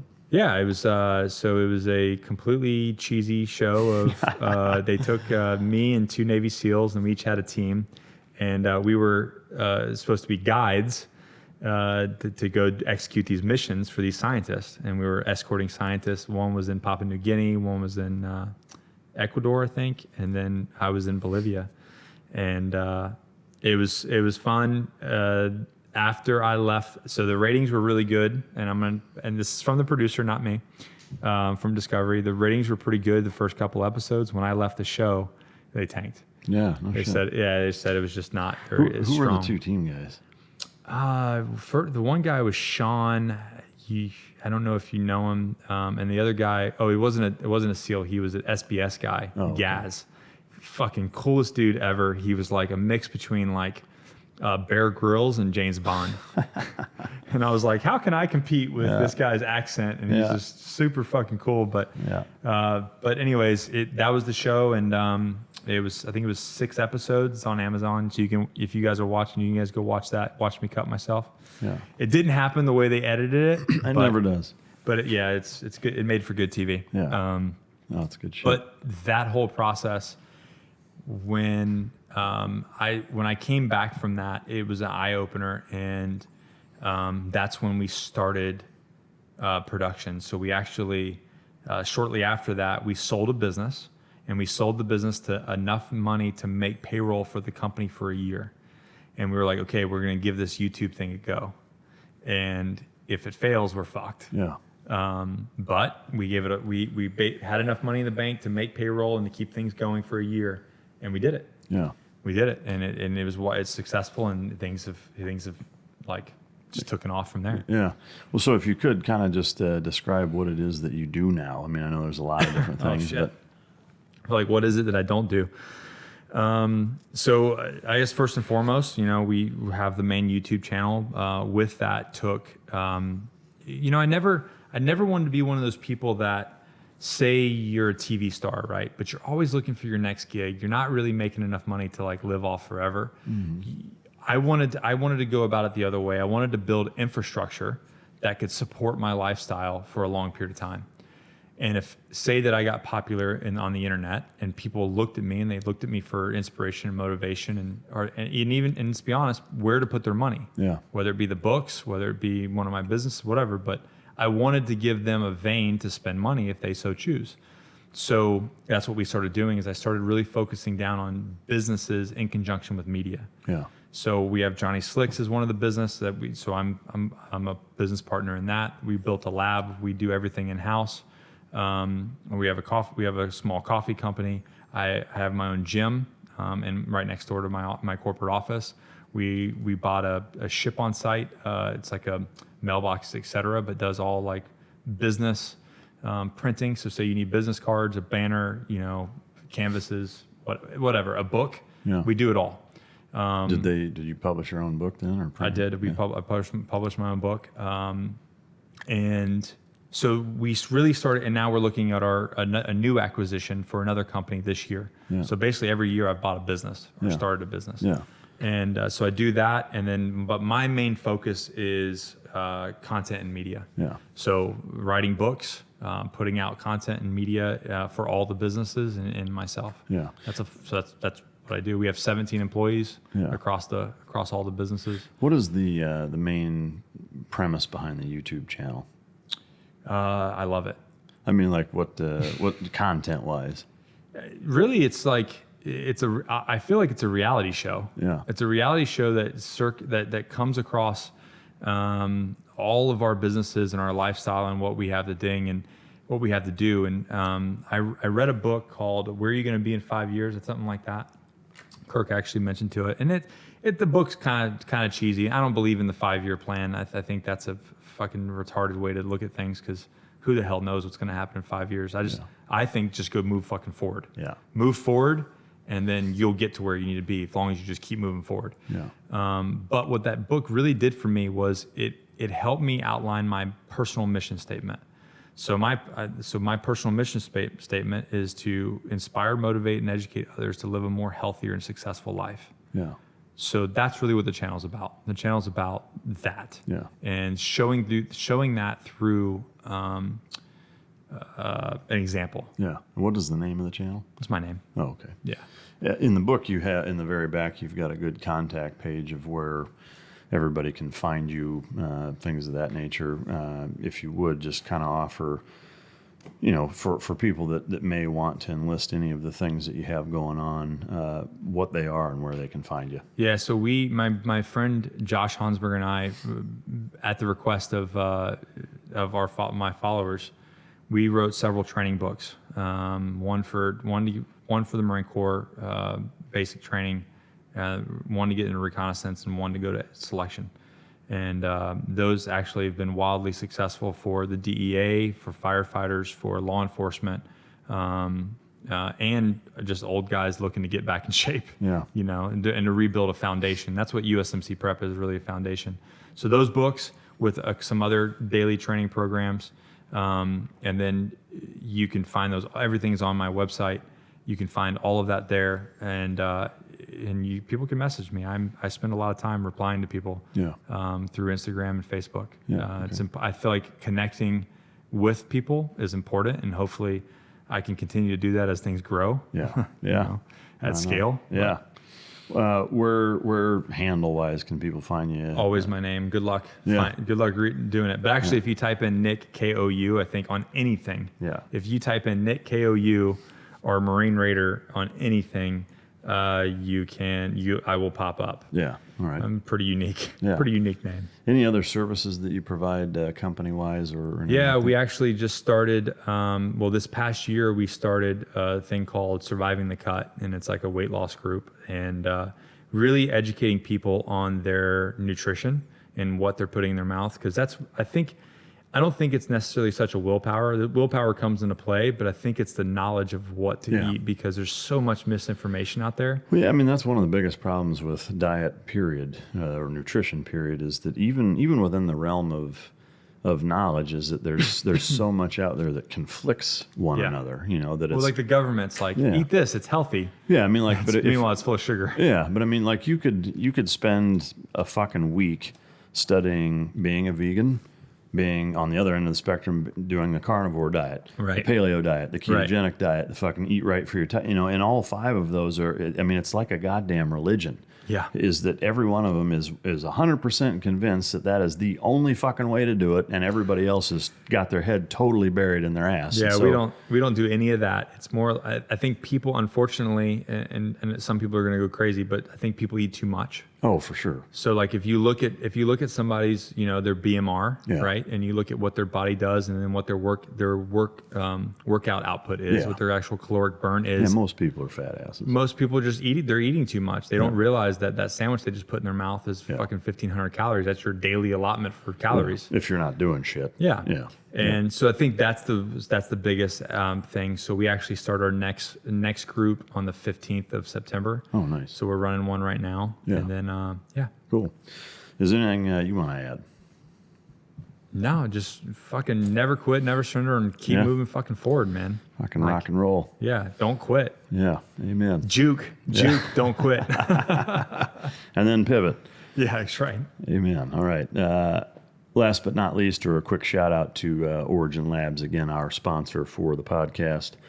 They make all of the Jocko supplements as well as their own boots, jeans, which I own several pairs of their jeans. A lot of the supplements I take, as well as at some point when I get back to rolling around and getting sweaty with grown-ass men on the ground again, I'll probably rock one of their jiu-jitsu gis. But great company, phenomenal sponsor of the podcast. Go check them out at Origin Labs. If you own a dog, go to teamdog.pet.